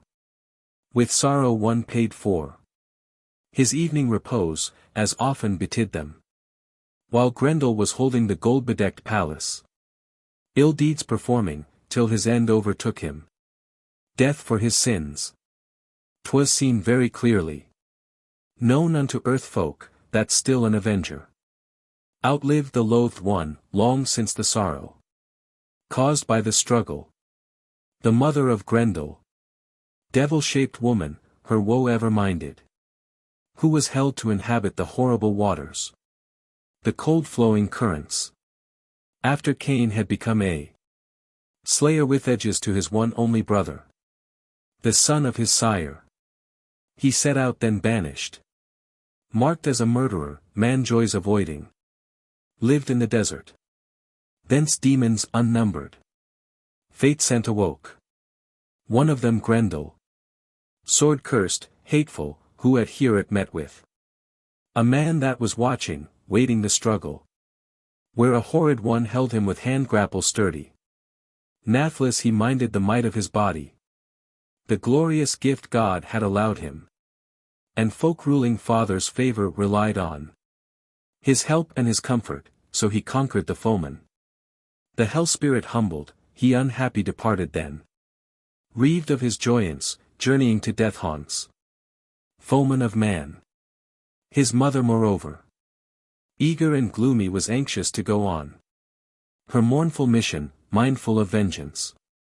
For the death of her son. She came then to Heorot. Where the Armordane earlmen all through the building. Were lying in slumber. Soon there became then. Return to the nobles, when the mother of Grendel. Entered the folk hall. The fear was less grievous. By even so much as the vigor of maidens. War strength of women, by warrior is reckoned. When well-carved weapon, worked with the hammer. Blade very bloody. Brave with its edges. Strikes down the boar sign that stands on the helmet. Then the hard-edged weapon was heaved in the building. The brand 25 o'er the benches, broad lindens many. Hand-fast were lifted. For helmet he recked not. For armornet broad, whom terror laid hold of. She went then hastily, outward would get her. Her life for to save, when some one did spy her. Soon she had grappled one of the athelings. Fast and firmly, when fenward she hied her. That one to Hrothgar was liefest of heroes. In rank of retainer where waters encircle. A mighty shield warrior, whom she murdered at slumber. A broadly famed battle knight. Beowulf was absent. But another apartment was erstwhile devoted. To the glory-decked Geatmen when gold was distributed. There was hubbub in Heorot. The hand that was famous. She grasped in its gore. Grief was renewed then. In homes and houses, 'twas no happy arrangement. In both of the quarters to barter and purchase. With lives of their friends. Then the well-aged ruler. The grey-headed war thane, was woeful in spirit. When his long-trusted liegeman lifeless he knew of. His dearest one gone. Quick from a room was. Beowulf brought, brave and triumphant. As day was dawning in the dusk of the morning. Went then that earlman, champion noble. Came with comrades. Where the clever one bided. Whether God all-gracious would grant him a respite. After the woe he had suffered. The war-worthy hero. With a troop of retainers trod then the pavement. The hall building groaned, till he greeted the wise one. The Earl of the Ingwins. Asked if the night had. Fully refreshed him, as fain he would have it. Chapter 21. Hrothgar's account of the monsters. Hrothgar rejoined, helm of the Scyldings. Ask not of joyance. Grief is renewed to the folk of the Dane men. Dead is Eschir. Ermenlaf's brother, older than he. My true-hearted counselor, trusty adviser. Shoulder companion, when fighting in battle. Our heads we protected. When troopers were clashing. And heroes were dashing. Such an earl should be ever. An erst worthy 26 atheling, as Eschir proved him. The flickering death spirit became in Heorot. His hand-to-hand murderer. I cannot tell whither. The cruel one turned in the carcass exulting. By cramming discovered. The quarrel she wreaked then. That last night Igone Grendel thou killedst. In gruesomest manner, with grim-holding clutches. Since too long he had lessened my liege troop and wasted. My folk men so foully. He fell in the battle. With forfeit of life, and another has followed. A mighty crime-worker, her kinsman avenging. And henceforth hath stablished her hatred unyielding. As it well may appear to many a liegeman. Who mourneth in spirit the treasure bestower. Her heavy heart sorrow. The hand is now lifeless. Which availed you in every wish that you cherished. Land people heard I, liegeman, this saying. Dwellers in halls, they had seen very often. A pair of such mighty march-striding creatures. Far-dwelling spirits. Holding the moorlands. One of them wore, as well they might notice, the image of woman, the other one wretched. In guise of a man wandered in exile. Except he was huger than any of earth-men. Earth-dwelling people entitled him Grendel. In days of yore, they know not their father. Whr ill-going spirits any were born him. Ever before. They guard the wolf coverts. Lands inaccessible, wind-beaten nesses. Fearfullest fen deeps, where a flood from the mountains. 'Neath mists of the nesses netherward rattles. The stream under earth, not far is it henceward. Measured by mile lengths that the mere water standeth. Which forests hang over, with frost-whiting covered. A firm-rooted forest. The floods overshadow. There ever at night one an ill-meaning portent. A fire flood may see, mauled children of men. None liveth so wise that what of the bottom. Though harassed by hounds the heath-stepper seek for. Fly to the forest, firm-antlered he deer. Spurred from afar, his spirit he yieldeth. His life on the shore. Ere in he will venture. To cover his head. Uncanny the place is. Thence upward ascendeth the surging of waters. Wan to the welkin, when the wind is stirring. The weather's unpleasing, till the air groweth gloomy. And the heavens lower. Now is help to be gotten. From thee and thee only. The abode thou knowst not. The dangerous place where thou art able to meet with. The sin-laden hero, seek if thou darest. For the feud I will fully fee thee with money. With old-time treasure, as erstwhile I did thee. With well-twisted jewels, if away thou shalt get thee. Chapter 22. Beowulf seeks Grendel's mother. Beowulf answered, Ecgtheow's son. Grieve not, O wise one. For each it is better. His friend to avenge than with vehemence wail him. Each of us must the end day abide of. His earthly existence, who is able accomplish. Glory ere death. To battle thane noble. Lifeless lying, 'tis at last most fitting. Arise, O king, quick let us hasten. To look at the footprint of the kinsman of Grendel. I promise thee this now, to his place he'll escape not. To embrace of the earth, nor to mountainous forest. Nor to depths of the ocean, wherever he wanders. Practice thou now patient endurance. Of each of thy sorrows, as I hope for thee soothly. Then up sprang the old one, the all-wielder thanked he. Ruler almighty, that the man had outspoken. Then for Hrothgar a warhorse was decked with a bridle. Curly-maned courser. The clever folk leader. Stately proceeded, stepped then an earl troop. Of linden wood bearers. Her footprints were seen then. Widely in wood paths, her way o'er the bottoms. Where she far away fared o'er fen country murky. Bore away breathless the best of retainers. Who pondered with Hrothgar the welfare of country. The son of the athelings then went o'er the stony. Declivitous cliffs, the close-covered passes.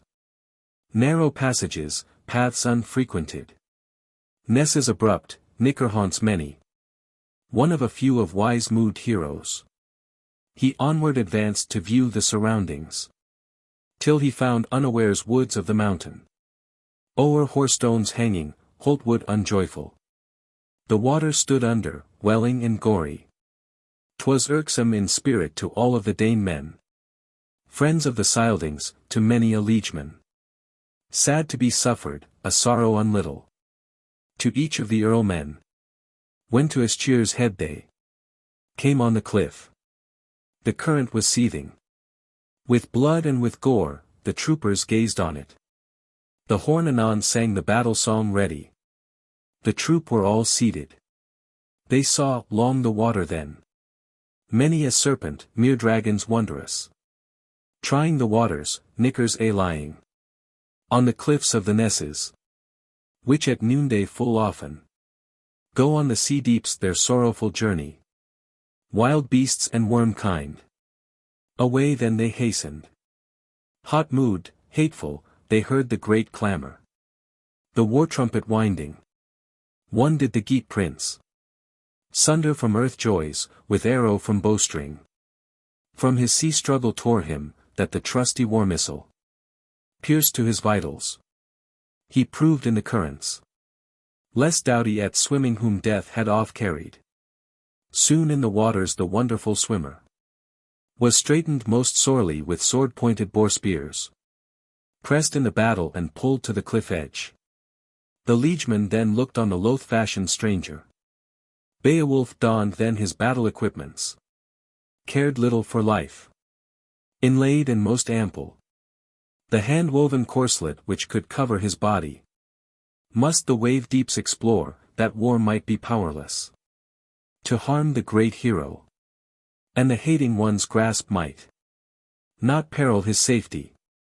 His head was protected by the light flashing helmet that should mix with the bottoms, trying the eddies, treasure emblazoned, encircled with jewels, as in seasons long past. The weaponsmith worked it, wondrously made it. With swine bodies fashioned it, that thenceforward no longer brand might bite it, and battle sword hurt it. And that was not least of helpers in prowess that Hrothgar's spokesman had lent him when straitened. And the hilted hand sword was fronting entitled Old and most excellent mong all of the treasures. Its blade was of iron, blotted with poison, hardened with gore. It failed not in battle. Any hero under heaven in hand who it brandished, who ventured to take the terrible journeys, the battlefield sought, not the earliest occasion, that deeds of daring 'twas destined to compellish. Ecglaf's kinsman minded not soothly, exulting in strength, what erst he had spoken. Drunken with wine, when the weapon he lent to a sword hero bolder himself did not venture 'neath the strife of the currents his life to endanger. To fame deeds perform, there he forfeited glory, repute for his strength. Not so with the other, when he clad in his corslet had equipped him for battle. Chapter 23. Beowulf's fight with Grendel's mother. Beowulf spake, Ecgtheow's son. Recall now, O, famous kinsman of Healfdene. Prince very prudent, now to part one am ready. Gold friend of Eorlmen, what erst we agreed on. Should I lay down my life in lending thee assistance? When my earth joys were over, thou wouldst evermore serve me, instead of a father. My faithful thanemen, my trusty retainers, protect thou and care for. Fall I in battle, and, Hrothgar beloved, send unto Hygelac the high-valued jewels thou to me hast allotted. The lord of the Geatmen may perceive from the gold, the Hrethling may see it. When he looks on the jewels, that a gem-giver found I. Good over measure, enjoyed him while able. And the ancient heirloom Unferth permit thou. The famed one to have, the heavy sword splendid. The hard-edged weapon. With fronting to aid me. I shall gain me glory, or grim death shall take me. The atheling of Geatmen uttered these words and heroic did hasten, not any rejoinder. Was willing to wait for, the wave current swallowed the doughty in battle. Then a day's length elapsed ere he was able to see the sea at its bottom. Early she found then who 50 of winters the course of the currents kept in her fury. Grisly and greedy, that the grim one's dominion some one of men from above was exploring. Forth did she grab them, grappled the warrior with horrible clutches. Yet no sooner she injured his body unscathed, the byrnie outguarded, that she proved but powerless to pierce through the armor. The limb mail locked, with loath-grabbing fingers. The sea-wolf bare then, when bottomward came she. The ring-prince homeward, that he after was powerless. He had daring to do it, to deal with his weapons. But many a mere beast tormented him swimming. Flood beasts no few with fierce biting tusks did break through his byrnie, the brave one pursued they. The earl then discovered he was down in some cavern, where no water whatever anywise harmed him, and the clutch of the current could come not anear him, since the roofed hall prevented brightness a gleaming. Firelight he saw, flashing resplendent. The good one saw then the sea bottom's monster, the mighty mere woman. He made a great onset. With weapon of battle, his hand not desisted from striking, that warblade struck on her head then. A battle song greedy.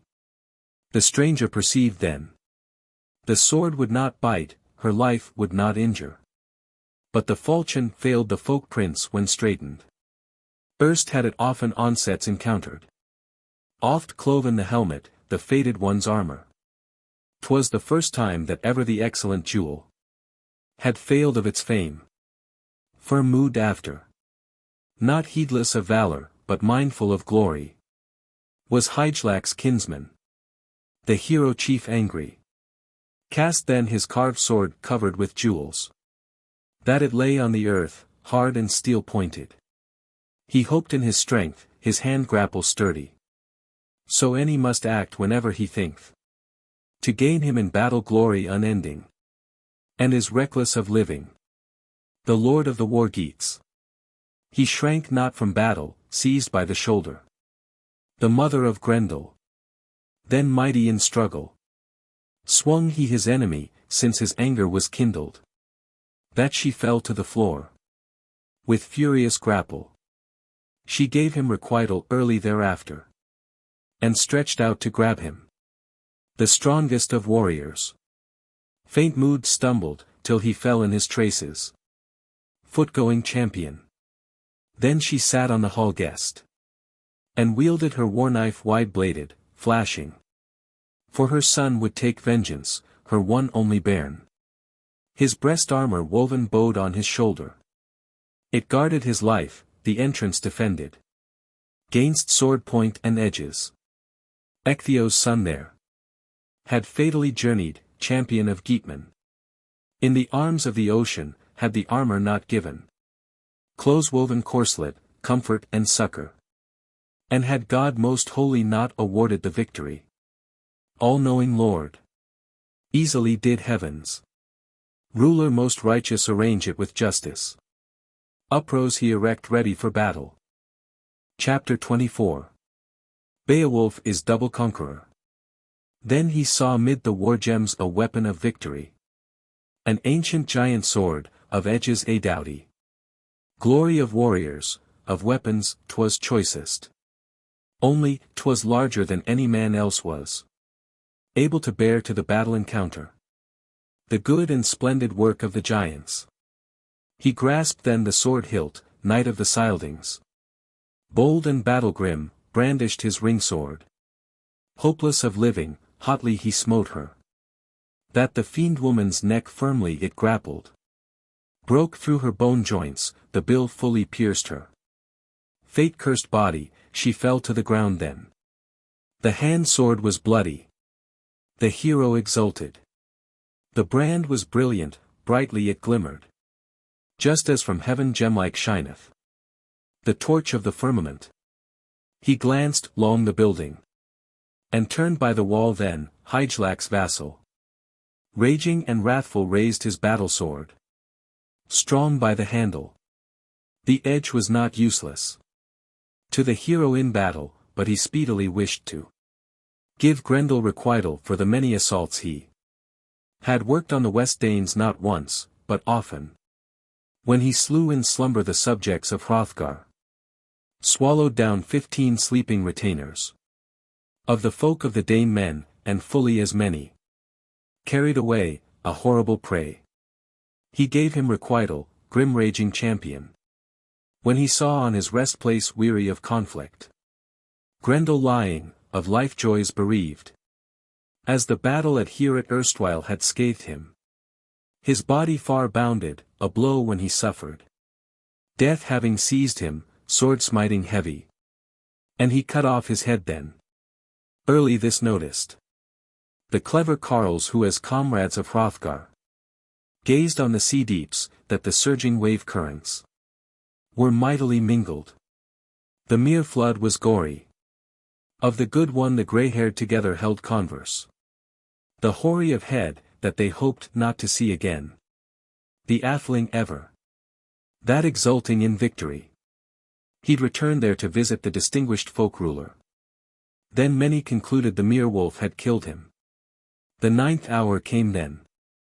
From the ness edge departed the bold-mood Scyldings, the gold friend of heroes. Homeward betook him. The strangers sat down then. Soul-sick, sorrowful, the sea-waves regarding. They wished and yet weened not their well-loved friend lord to see any more. The sword blade began then. The blood having touched it, contracting and shriveling. With battle icicles. 'Twas a wonderful marvel. That it melted entirely, like as to ice when the Father unbindeth the bond of the frost and unwindeth the wave bands. He who wieldeth dominion of times and of tides, a truth-firm creator. Nor took he of jewels more in the dwelling. Lord of the wedgers, though they lay all around him. Then the head and the handle handsome with jewels. The brand early melted, burnt was the weapon. So hot was the blood, the strange spirit poisonous, that in it did perish. He early swam off then. Who had bided in combat the carnage of haters. Went up through the ocean. The eddies were cleansed. The spacious expanses, when the spirit from farland. His life put aside and this short-lived existence. The seaman's defender came swimming to land then. Doughty of spirit, rejoiced in his sea-gift. The bulky burden which he bore in his keeping. The excellent vassals advanced then to meet him. To God they were grateful, were glad in their chieftain. That to see him safe and sound was granted them. From the high-minded hero, then, helmet and byrnie were speedily loosened, the ocean was putrid. The water 'neath welkin weltered with gore. Forth did they fare, then, their footsteps retracing. Merry and mirthful, measured the earth-way. The highway familiar, men very daring. Bear then the head from the sea-cliff. Burdening each of the earl-men, excellent valiant. 4 of them had to carry with labor the head of Grendel to the high towering gold hall. Upstuck on the spear. Till 14 most valiant and battle-brave Geatmen came there going. Straight to the palace, the prince of the people measured the mead ways, their mood-brave companion. The atheling of earl-men entered the building. Deed valiant man, adorned with distinction. Doughty shield warrior, to address King Hrothgar. Then hung by the hair. The head of Grendel was borne to the building, where beer thanes were drinking. Loath before earl-men and eke for the lady. The warriors beheld then a wonderful sight. Chapter 25. Beowulf brings his trophies, Hrothgar's gratitude. Beowulf spake, offspring of XVIII. Lo! We blithely have brought thee, bairn of Healfdene, prince of the Scyldings, these presents from ocean, which thine eye looketh on, for an emblem of glory. I came off alive from this, narrowly 'scaping. In war 'neath the water the work with great pains I performed, and the fight had been finished quite nearly. Had God not defended me, I failed in the battle. Ought to accomplish, aided by Hrunting. Though that weapon was worthy.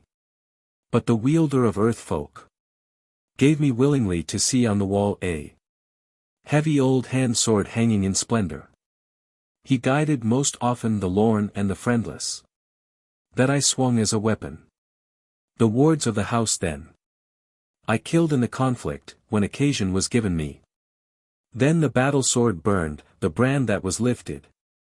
As the blood current sprang, hottest of war sweats. Seizing the hilt, from my foes I off bore it. I avenged as I ought to their acts of malignity. The murder of Dane men. I then make thee this promise. Thou lt be able in Heorot careless to slumber. With thy throng of heroes and the thanes of thy people. Every and each, of greater and lesser. And thou needest not fear for them from the selfsame direction. As thou formerly fearedst, O, folklord of Scyldings. End day for earlmen. To the age hoary man then. The grey-haired chieftain, the gold-fashioned sword-hilt. Old work of giants, was thereupon given. Since the fall of the fiends, it fell to the keeping. Of the wielder of Dane men, the wonder-smith as labour. And the bad mood being abandoned this world then. Opponent of God. Victim of murder. And also his mother. It went to the keeping. Of the best of the world kings, where waters encircle. Who the Scot divided in Scylding dominion. Hrothgar discoursed, the hilt he regarded. The ancient heirloom where in old-time contentions. Beginning was graven, the gurgling currents. The flood slew thereafter the race of the giants. They had proved themselves daring, that people was loath to. The Lord everlasting. Through lash of the billows. The Father gave them final requital. So in letters of rune on the clasp of the handle. Gleaming in golden, 'twas graven exactly. Set forth and said, whom that sword had been made for. Finest of irons. Who first it was wrought for. Wreathed at its handle and gleaming with serpents. The wise one then said, silent they all were. Son of old Healfdene, he may say unrefuted. Who performs, mid the folkmen fairness and truth. The hoary old ruler remembers the past. That better by birth is this bairn of the nobles. Thy fame is extended through faraway countries. Good friend Beowulf, o'er all of the races. Thou holdest all firmly, hero-like strength with prudence of spirit. I'll prove myself grateful. As before we agreed on, thou granted for long shalt become a great comfort to kinsmen and comrades. A help unto heroes. Hermod became not such to the Scyldings, successors of Aquila. He grew not to please them, but grievous destruction. And diresome death woes to Dane men attracted. He slew in anger his table companions. Trustworthy counsellors, till he turned off lonely. From world joys away. Wide famous ruler. Though high ruling heaven in hero strength raised him. In might exalted him, o'er men of all nations. Made him supreme. Yet a murderous spirit grew in his bosom, he gave then no ring gems. To the Danes after custom. Endured he unjoyful. Standing the straits from strife that was raging. Longsome folk sorrow. Learn then from this. Lay hold of virtue. Though laden with winters. I have sung thee these measures. 'Tis a marvel to tell it. How all-ruling God from greatness of spirit giveth wisdom to children of men. Manor and earlship, all things he ruleth. He often permitteth the mood thought of man of the illustrious lineage to lean to possessions. Allows him earthly delights at his manor. A high burg of heroes to hold in his keeping. Mocketh portions of earth folk hear him. And a wide-reaching kingdom so that, wisdom failing him, he himself is unable to reckon its boundaries. He liveth in luxury, little debars him. Nor sickness nor age, no treachery sorrow. Becloudeth his spirit, conflict nowhere. No sword hate, appeareth. But all of the world doth wend as he wisheth. The worse he knoweth not. Till errant arrogance inward pervading waxeth and springeth, when the warder is sleeping. The guard of the soul, with sorrows encompassed. Too sound is his slumber, the slayer is near him. Who with bow and arrow aimeth in malice. Chapter 26. Hrothgar moralizes, rest after labor. Then bruised in his bosom he with bitter-toothed missile. Is hurt, neath his helmet, from harmful pollution. He is powerless to shield him by the wonderful mandates of the loath cursed spirit. What too long he hath holden. Him seemeth too small, savage he hoardeth. Nor boastfully giveth gold-plated rings. The fate of the future flouts and forgetteth. Since God had erst given him greatness no little. Wielder of glory. His end day anear. It afterward happens that the bodily dwelling, fleetingly fadeth, falls into ruins. Another lays hold who dolleth the ornaments. The nobleman's jewels, nothing lamenting. Heedeth no terror. O, Beowulf dear! Best of the heroes, from bale strife defend thee. And choose thee the better, counsels eternal. Beware of arrogance, world-famous champion. But a little while lasts thy life vigor's fullness. 'Twill after hap early, that illness or sword edge shall part thee from strength, or the grasp of the fire, or the wave of the current, or clutch of the edges, or flight of the war spear, or age with its horrors. Or thine eyes bright flashing shall fade into darkness. 'Twill happen full early, excellent hero, that death shall subdue thee. So the Danes a half-century I held under heaven, helped them in struggles gainst many a race in Middle-earth's regions, with ash wood and edges, that enemies none on earth molested me. Lo! Offsetting change, now came to my manor, grief after joyance. When Grendel became my constant visitor, inveterate hater, I from that malice continually travailed with trouble no little. Thanks be to God that I gained in my lifetime, to the Lord everlasting, to look on the gory head with mine eyes, after long-lasting sorrow. Go to the bench now, battle adorned. Joy in the feasting, of jewels in common. We'll meet with many when morning appeareth. The Geatman was gladsome, ganged he immediately to go to the bench, as the clever one bade him. Then again as before were the famous for prowess hall inhabiters, handsomely banqueted, feasted anew. The night veil fell then, dark o'er the warriors. The courtiers rose then. The grey-haired was anxious to go to his slumbers. The hoary old Scylding hankered the Geatman, the champion doughty, greatly, to rest him.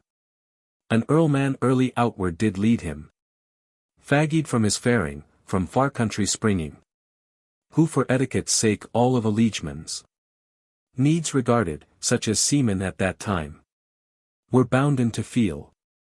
The big-hearted rested. The building up towered, spacious and gilded. The guest within slumbered, till the sable-clad raven blithely foreboded the beacon of heaven. Then the bright shining sun o'er the bottoms came going. The warriors hastened, the heads of the peoples were ready to go again to their peoples. The high-mood farer would far away thenceward look for his vessel.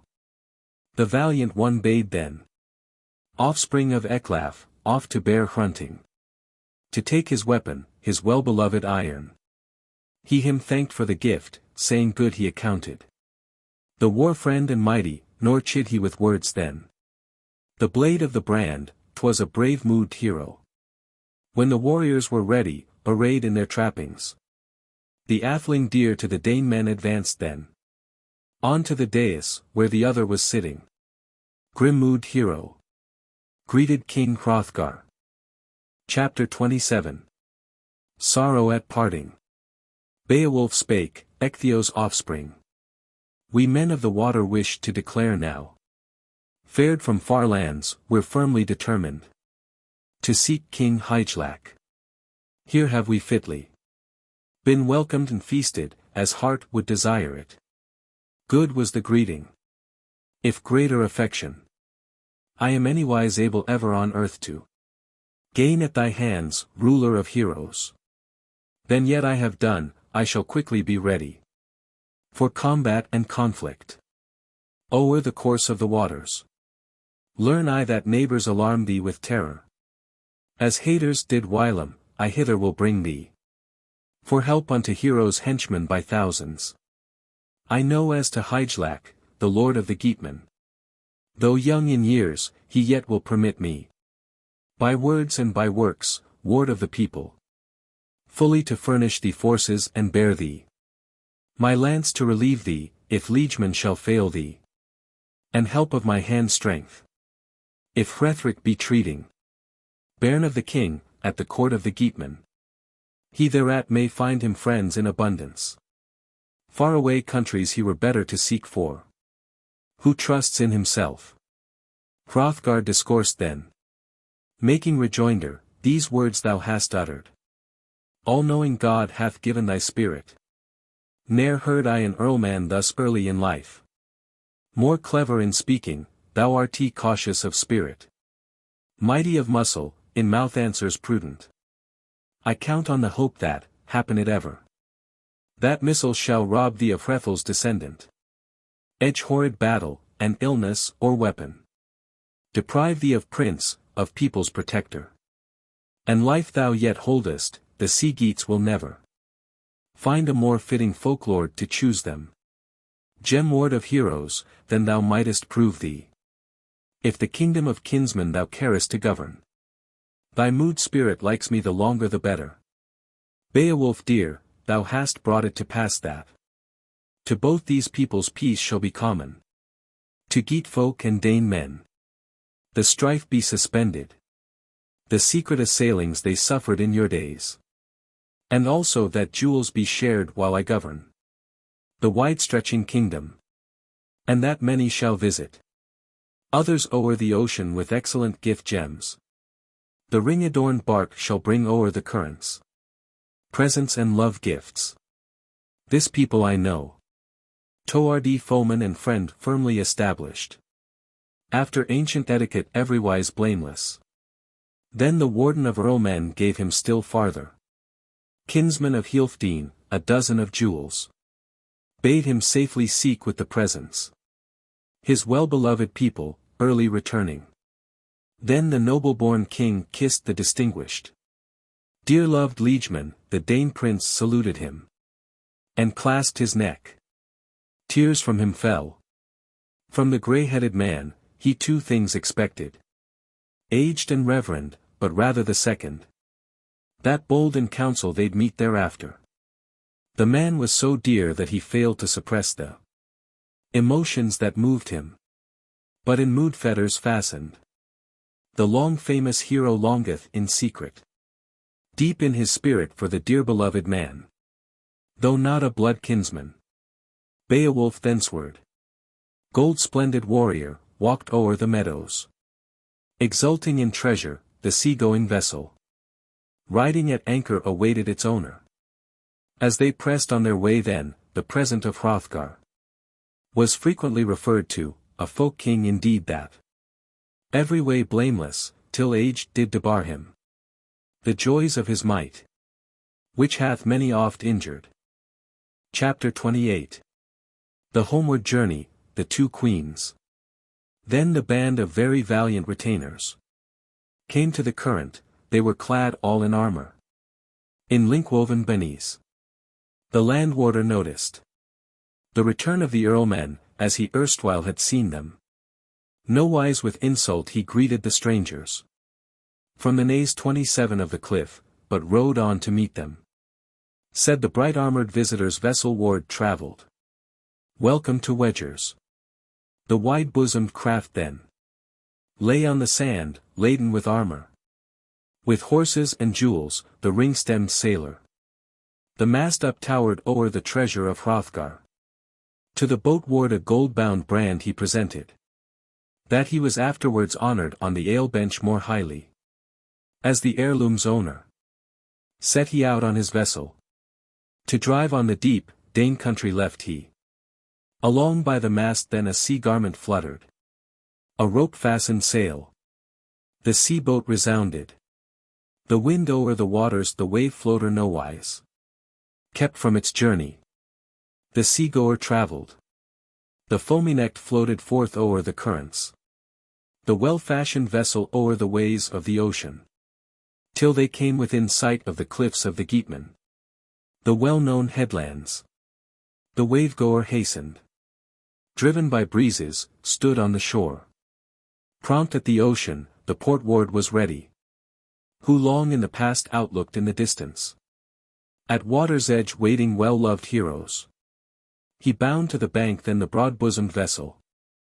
Fast in its fetters, lest the force of the waters should be able to injure the ocean wood winsome. Bade he up then take the treasure of princes. Plate gold and fretwork. Not far was it thence. To go off in search of the giver of jewels. Hrethel's son Hygelac at home there remaineth. Himself with his comrades close to the sea-coast. The building was splendid, the king heroic.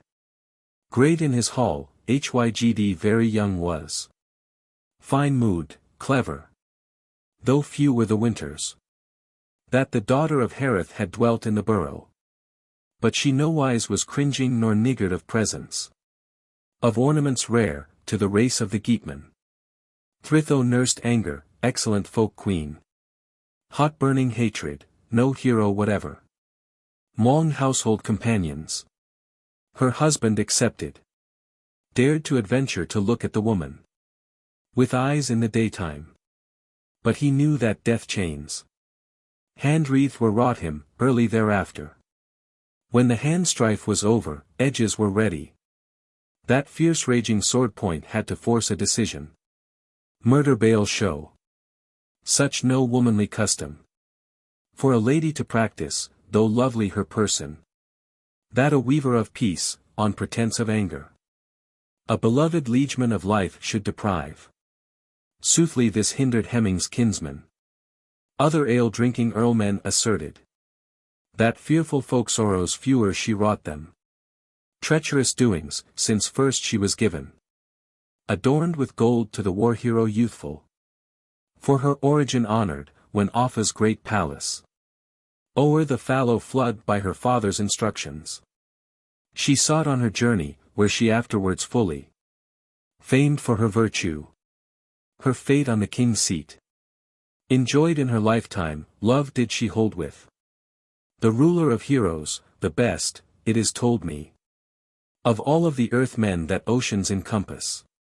Of earl kindreds endless. Hence Offa was famous. Far and widely, by gifts and by battles. Spear valiant hero. The home of his fathers. He governed with wisdom, whence Eomer did issue. For help unto heroes, Hemming's kinsman. Grandson of Garmund, great in encounters.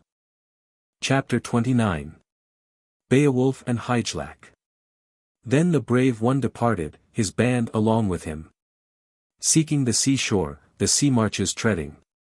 The wide-stretching shores. The world candle glimmered. The sun from the southward. They proceeded then onward. Early arriving where they heard that the troop lord. Ongentheo's slayer, excellent, youthful.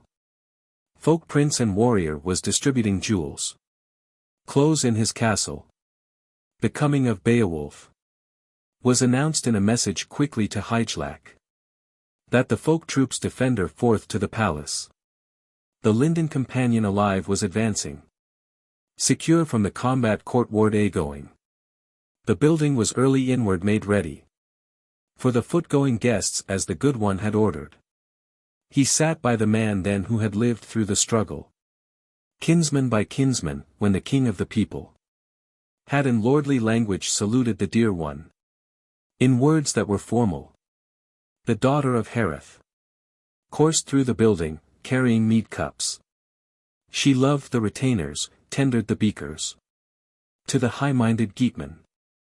Hygelac, gone then. Pleasantly plying his companion with questions. In the high-towering palace. A curious interest. Tormented his spirit, what meaning to see in. The sea Geats' adventures, Beowulf worthy. How throve your journeying. When thou thoughtest suddenly.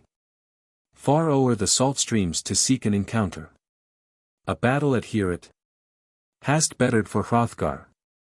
The famous folk leader, his far-published sorrows. Any at all. In agony billows. I mused upon torture, distrusted the journey. Of the beloved liegeman. I long time did pray thee.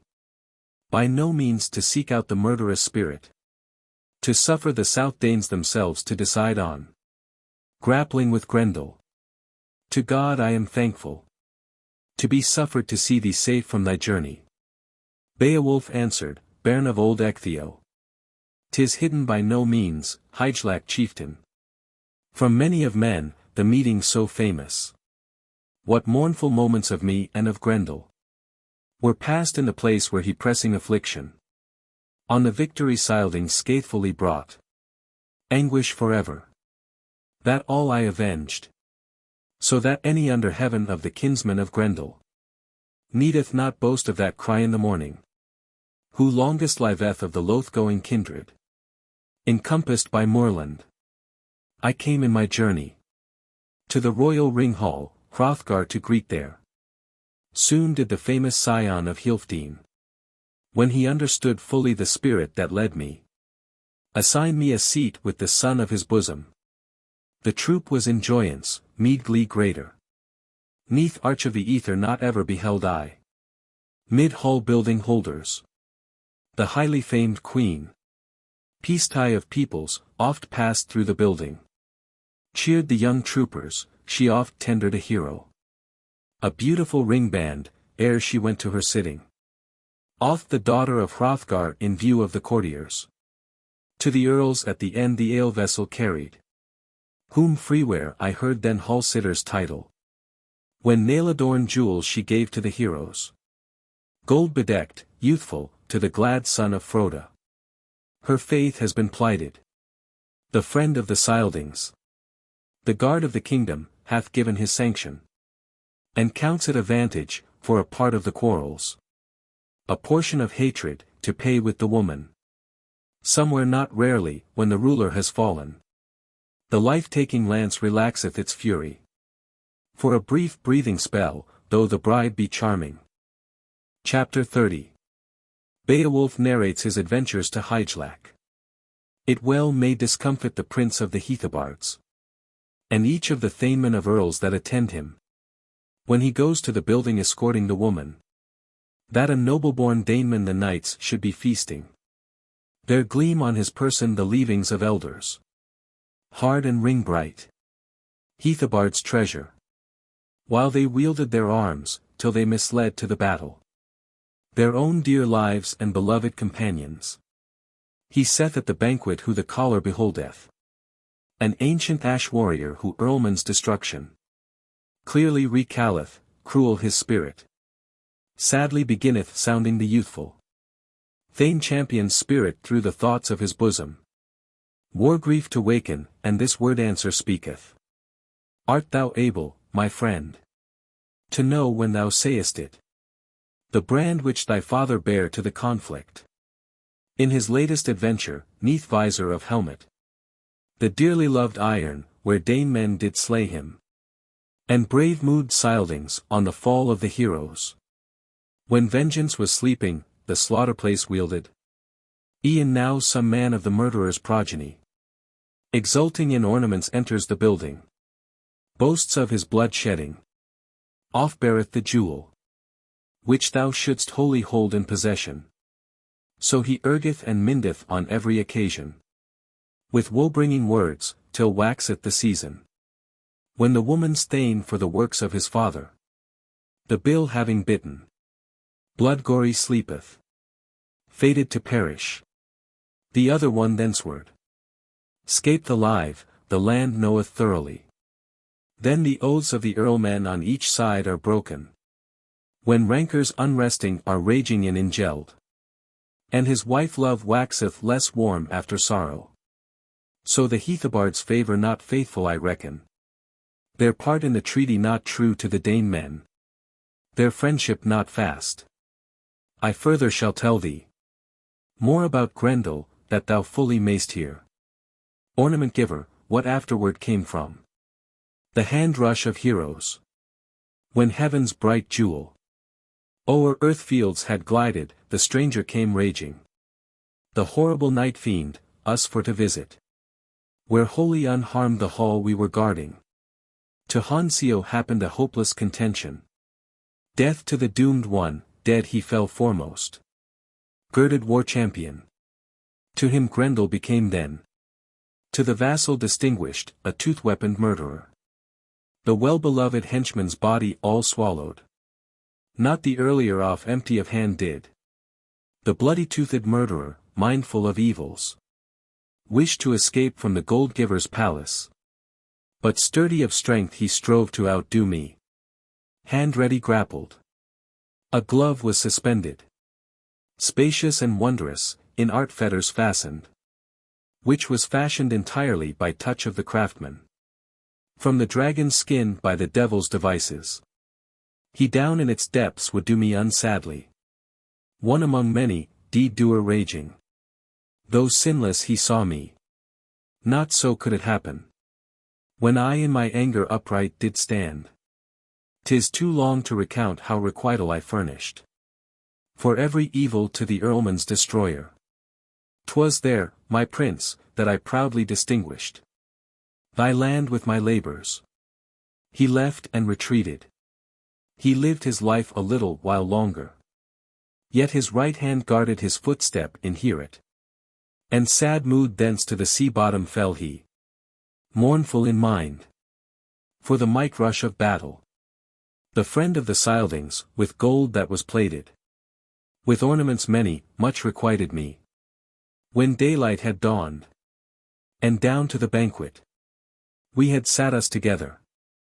There was chanting and joyance.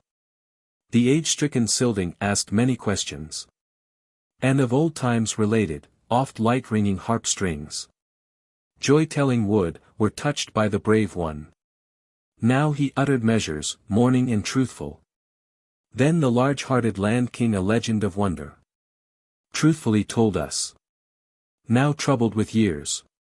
The age-hoary warrior afterward began to mourn for the might that marked him in youth days. His breast within boiled, when burdened with winters. Much he remembered. From morning till night then. We joyed us therein as etiquette suffered. Till the second night season came unto earthfolk. Then early thereafter, the mother of Grendel was ready for vengeance, wretched she journeyed. Her son had death ravished, the wrath of the Geatmen. The horrible woman avenged her offspring. And with mighty main strength murdered a hero. There the spirit of Eschir, aged adviser, was ready to vanish. Nor when morn had lightened, were they anywise suffered to consume him with fire. Folk of the Dane men, the death-weakened hero. Nor the beloved liegeman to lay on the pyre. She the corpse had oft carried in the clutch of the foeman. 'Neath mountain brooks flood. To Hrothgar 'twas saddest of pains that ever had preyed on the chieftain. By the life of thee the land prince then me besought very sadly, in sea currents eddies. To display my prowess, to peril my safety. Might deeds accomplish, much did he promise. I found then the famous flood currents cruel. Horrible depth water. A while unto us too. Hand was in common. The currents were seething. With gore that was clotted, and Grendel's fierce mothers. Had I off hacked in the hull at the bottom. With huge reaching sword edge. Hardly I wrested my life from her clutches. Not doomed was I then. But the warden of earlmen afterward gave me jewels in quantity, kinsman of Healfdene. Chapter 31. Gift-giving is mutual. So the beloved land prince lived in decorum. I had missed no rewards, no meeds of my prowess. But he gave me jewels, regarding my wishes. Healfdene his bairn. I'll bring them to thee, then. Atheling of earlmen, offer them gladly. And still unto thee is all my affection. But few of my folk kin find I surviving. But thee, dear Hygelac, bade he in then to carry the boar image, banner, battle-high helmet, iron-grey armor, the excellent weapon. In song measure said, this suit for the battle. Hrothgar presented me. Bade me expressly. Wise mood atheling, thereafter to tell thee. The whole of its history, said King Hrothgar owned it. Dane prince for long, yet he wished not to give then. The male to his son, though dearly he loved him. Here ward the hardy. Hold all in joyance. I heard that there followed hard on the jewels 2 braces of stallions of striking resemblance. Dappled and yellow. He granted him usance of horses and treasures. So a kinsman should bear him. No web of treachery weave for another. Nor by cunning craftiness cause the destruction of trusty companion. Most precious to Hygelac. The bold one in battle, was the bairn of his sister. And each unto other mindful of favors. I am told that to Hygd he proffered the necklace. Wonder gem rare that Wealtheow gave him. The true pleader's daughter, a trio of horses. Slender and saddle bright. Soon did the jewel embellish her bosom, when the beer feast was over. So Ecgtheow's bairn brave did prove him. War-famous man, by deeds that were valiant. He lived in honor, beloved companions. Slew not carousing. His mood was not cruel. But by hand strength hugest of heroes then living. The brave one retained the bountiful gift that the Lord had allowed him. Long was he wretched. So that sons of the Geatmen accounted him worthless. And the lord of the liegemen loath was to do him mickle of honor, when mead cups were passing. They fully believed him idle and sluggish. An indolent atheling, to the honor-blessed man there came requital for the cuts he had suffered. The folk troops defender bade fetch to the building the heirloom of Hrethel, embellished with gold. So the brave one enjoined it. There was jewel no richer. In the form of a weapon among Geats of that era. In Beowulf's keeping he placed it and gave him 7 of thousands, manor and lordship. Common to both was land among the people. Estate and inherited rights and possessions. To the second one specially spacious dominions. To the one who was better. It afterward happened. In days that followed, befell the battle thanes. After Hygelac's death, and when Herdred was murdered. With weapons of warfare 'neath well-covered targets. When valiant battlemen in victor band sought him. War-sylphing heroes harassed the nephew of Heorot in battle. To Beowulf's keeping. Turned there in time extensive dominions. He fittingly ruled them a 50 of winters. He a man ruler wise was, manor ward old, till a certain one gone. On gloom-darkening nights, a dragon, to govern, who guarded a treasure. A high-rising stone cliff, on heath that was greyish. A path, 'neath it lay, unknown unto mortals. Some one of earthmen entered the mountain. The heathenish horde laid hold of with ardor, vertical ellipsis vertical ellipsis vertical ellipsis vertical ellipsis vertical ellipsis. Chapter 32. The Horde and the Dragon. Vertical ellipsis. He sought of himself who sorely did harm him. But, for need very pressing, the servant of one of the sons of the heroes hate blows evaded. Seeking for shelter and the sin-driven warrior took refuge within there. He early looked in it. Vertical ellipsis. Vertical ellipsis. Vertical ellipsis when the onset surprised him. He a gem vessel saw there, many of such like. Ancient ornaments in the earth cave were lying. As in days of yore some one of men of illustrious lineage, as a legacy monstrous. There had secreted them, careful and thoughtful. Dear valued jewels. Death had off-snatched them. In the days of the past, and the one man moreover. Of the flower of the folk who fared there the longest. Was fain to defer it, friend mourning warder. A little longer to be left in enjoyment. Of long-lasting treasure. A barrow already stood on the plain the stream currents nigh to. New by the Ness edge. Unneath 28 of approaching. The keeper of rings carried within a ponderous deal of the treasure of nobles. Of gold that was beaten, briefly he spake then. Hold thou, O earth! Now heroes no more may. The earnings of earlmen, lo! Burst in thy bosom. Worthy men won them, war death hath ravished. Perilous life bale, all my warriors. Liegemen beloved, who this life have forsaken. Who hall pleasures saw. No sword-bearer have I. And no one to burnish the gold-plated vessel. The high-valued beaker, my heroes are vanished.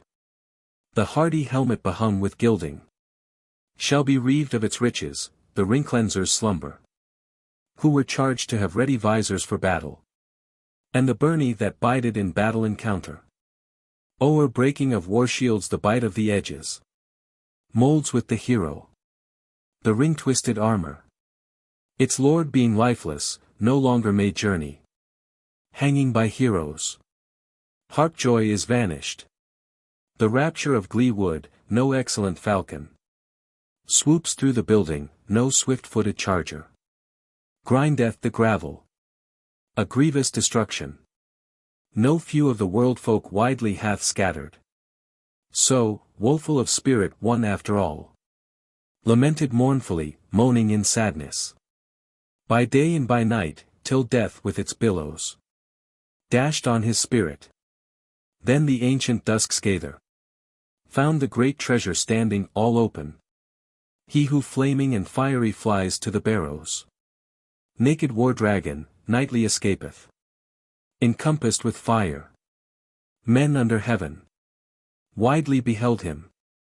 'Tis said that he looks for the hoard in the earth, where old he is guarding.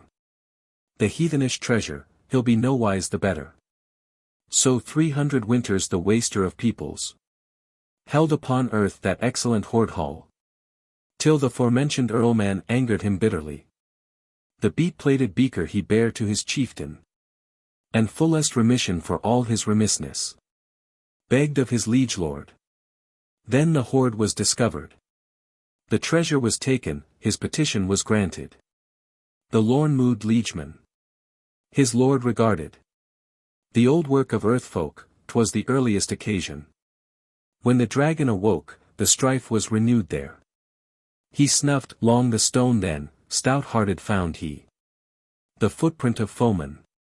Too far had he gone. With cunning craftiness close to the head of the fire-spewing dragon. So undoomed he may scape from anguish and exile with ease who possesseth the favor of heaven. The hoard warden eagerly searched o'er the ground then, would meet with the person that caused him sorrow while in slumber reclining. Gleaming and wild he oft went round the cavern. All of it outward. Not any of earthmen was seen in that desert. Yet he joyed in the battle. Rejoiced in the conflict, oft he turned to the barrow. Sought for the gem cup. This he soon perceived then.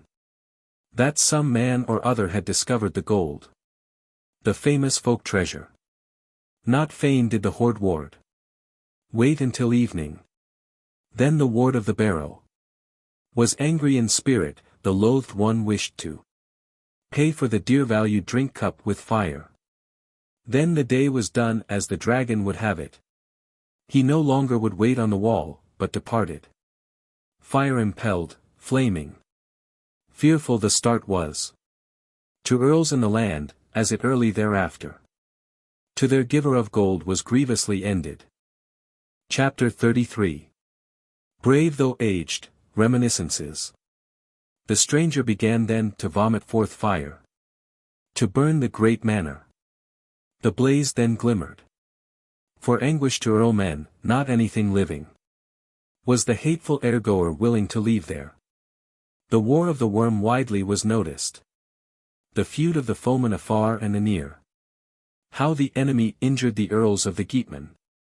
Harried with hatred, back he hied to the treasure. To the well-hidden cavern ere the coming of daylight. He had circled with fire the folk of those regions. With brand and burning, in the barrow he trusted. In the wall and his war might, the weaning deceived him. Then straight was the horror to Beowulf published. Early forsooth, that his own native homestead The best of buildings, was burning and melting. Gift seed of Geatmen. 'Twas a grief to the spirit of the good-mood hero, the greatest of sorrows.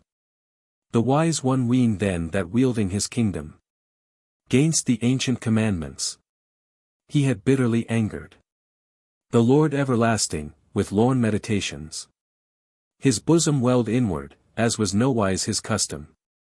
The fire-spewing dragon fully had wasted the fastness of warriors, the waterland outward, the manor with fire. The folk-ruling hero, prince of the Wedgers, was planning to wreak him. The warman's defender bade them to make him Earlman's atheling, an excellent war-shield. Wholly of iron, fully he knew then that wood from the forest was helpless to aid him. Shield against fire. The long-worthy ruler must live the last of his limited earth days. Of life in the world and the worm along with him. Though he long had been holding hoard wealth in plenty. Then the ring-prince disdained to seek with a war-band. With army extensive, the air-going ranger. He felt no fear of the foeman's assaults and he counted for little the might of the dragon. His power and prowess, for previously dared he a heap of hostility, hazarded dangers. War Thane, when Hrothgar's palace he cleansed. Conquering combatant, clutched in the battle. The kinsman of Grendel, of kindred detested. 'Twas of hand fights not least where Hygelac was slaughtered. When the king of the Geatmen with clashings of battle. Friend lord of folks in Frisian dominions. Offspring of Hrothgar perished through sword drink.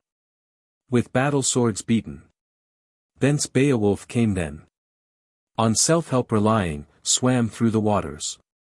He bare on his arm, lone going, 30 outfits of armor, when the ocean he mounted. The Hetwars by no means had need to be boastful of their fighting afoot. Who forward to meet him carried their war shields, not many returned from the brave mood battle night back to their homesteads. Ectheo's bairn o'er the bight courses swam then. Lone goer lorn to his landfolk returning. Where Hygd to him tendered treasure and kingdom. Rings and dominion, her son she not trusted. To be able to keep the kingdom devised him. Gainst alien races, on the death of King Hygelac. Yet the sad one succeeded not in persuading the atheling. In any way ever, to act as a suzerain. To herd red, or promise to govern the kingdom. Yet with friendly counsel in the folk he sustained him. Gracious, with honor, till he grew to be older. Wielded the Wedgers. Wide-fleeing outlaws. Their sons, sought him o'er the waters. They had stirred a revolt, gainst the helm of the Sylfings. The best of the sea kings. Who in Swedish dominions distributed treasure, distinguished folk leader. 'Twas the end of his earth days, injury fatal. By swing of the sword he received as a greeting. Offspring of Hygelac. Ongentheo's bairn. Later departed to visit his homestead. When Herdred was dead, let Beowulf rule them. Govern the Geatmen, good was that folk king. Chapter 34. Beowulf seeks the dragon, Beowulf's reminiscences. He planned requital for the folk leader's ruin. In days thereafter, to Egils the wretched. Becoming an enemy. Their son then. Went with a war troop o'er the wide-stretching currents. With warriors and weapons, with woe journeys cold he. After avenged him, the king's life he took. So he came off uninjured from all of his battles. Perilous fights, offspring of Ectheo. From his deeds of daring. Till that day most momentous. When he fate-driven fared to fight with the dragon. With 11 companions the prince of the Geatmen. Went lowering with fury to look at the fire-drake. Inquiring he'd found how the feud had arisen. Hate to his heroes. The highly famed gem-vessel. Was brought to his keeping through the hand of informer. That in the throng was 13th of heroes. That caused the beginning of conflict so bitter. Captive and wretched. Must sad mood thenceward point out the place, he passed then unwillingly to the spot where he knew of the notable cavern. The cave under earth, not far from the ocean. The anger of eddies, which inward was full of jewels and wires, a warden uncanny. Warrior weaponed, warded the treasure. Old under earth. No easy possession for any of earth folk access to get to. Then the battle-brave atheling sat on the naze edge, while the gold friend of Geatman gracious saluted his fireside companions. Woe was his spirit, death-boding, wavering, weird very near him, who must seize the old hero, his sole treasure look for, dragging aloof his life from his body. Not flesh-hidden long was the folk-leader's spirit. Beowulf spake, Ecgtheow's son. I survived in my youth days many a conflict. Hours of onset, that all I remember. I was 7 winters old when the Jewel Prince took me, High Lord of Heroes, at the hands of my father. Hrethel the hero king had me in keeping, gave me treasure and feasting. Our kinship remembered. Not ever was I any less dear to him. Knight in the burrows, than the bairns of his household. Heorot and Hnaef and Hygelac mine. To the eldest unjustly by axe of a kinsman was murder bed strewn, since him Hnaef from Hornbow his sheltering chieftain shot with an arrow, erred in his aim and injured his kinsman. One brother the other, with blood-sprinkled spear. 'Twas a feeless fight, finished in malice. Sad to his spirit. The folk prince however had to part from existence with vengeance untaken. So to hoar-headed hero, 'tis heavily crushing to live to see his son as he rideth young on the gallows, then measures he chanteth a song of sorrow when his son is hanging. For the raven's delight, and aged and hoary, he is unable to offer any assistance.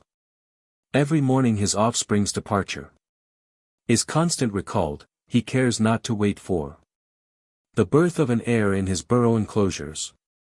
Since that one through death pain the deeds hath experienced, he heart-grieved beholds in the house of his son the wine-building wasted, the wind-lodging places reaved of their roaring, the riders are sleeping, the knights in the grave.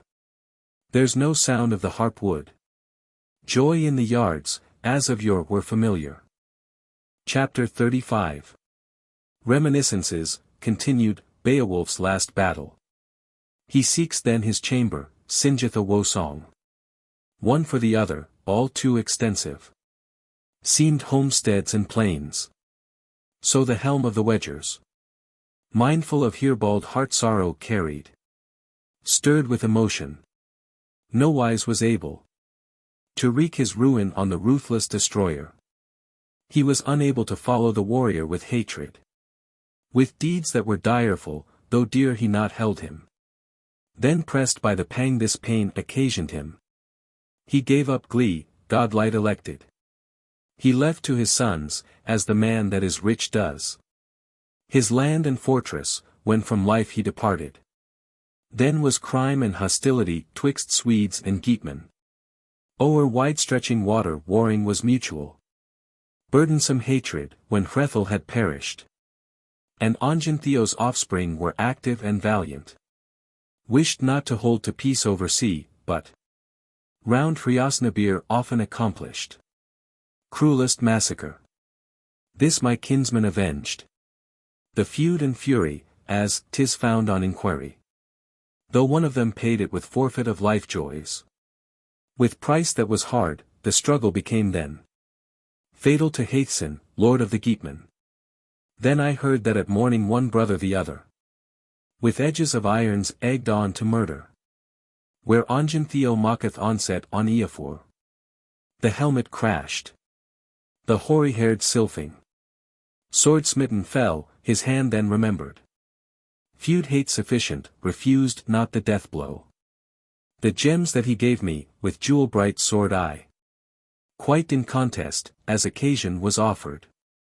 Land he allowed me, life joy at homestead. manner to live on. Little he needed. From Gepids or Danes or in Sweden to look for. Trooper less true, with treasure to buy him. Long foot soldiers ever in front I would hie me. Alone in the vanguard, and ever more gladly. Warfare shall wage. While this weapon endureth. That late and early often did serve me. When I proved before heroes the slayer of Dagrefen. Knight of the Hugmen, he by no means was suffered. To the king of the Frisians to carry the jewels. The breast decoration. But the banner possessor. Bowed in the battle, brave mood athling. No weapon was slayer, but war grapple broke then. The surge of his spirit, his body destroying. Now shall weapon's edge make war for the treasure. And hand and firm sword. Beowulf spake then. Boast words uttered, the latest occasion. I braved in my youth days battles unnumbered. Still am I willing the struggle to look for. Fame deeds perform, folk-warden prudent. If the hateful despoiler forth from his cavern seeketh me out. Each of the heroes, helm-bearers sturdy, he thereupon greeted. Beloved collegeman, his last salutation. No brand would I bear, no blade for the dragon. Wist I away my word boast to compelish. Else with the monster, as with Grendel I did it. But fire in the battle hot I expect there. Furious flame burning, so I fixed on my body.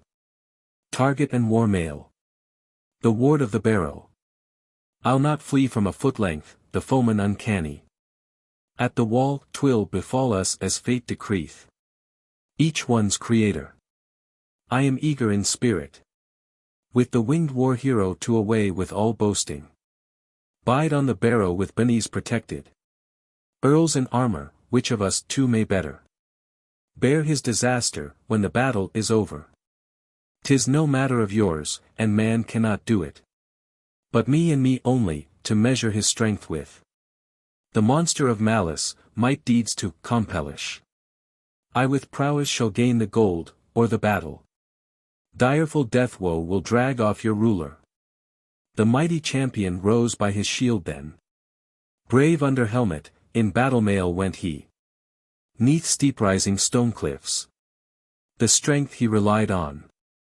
Of one man alone, no work for a coward. Then he saw by the wall who a great many battles had lived through, most worthy, when foot troops collided.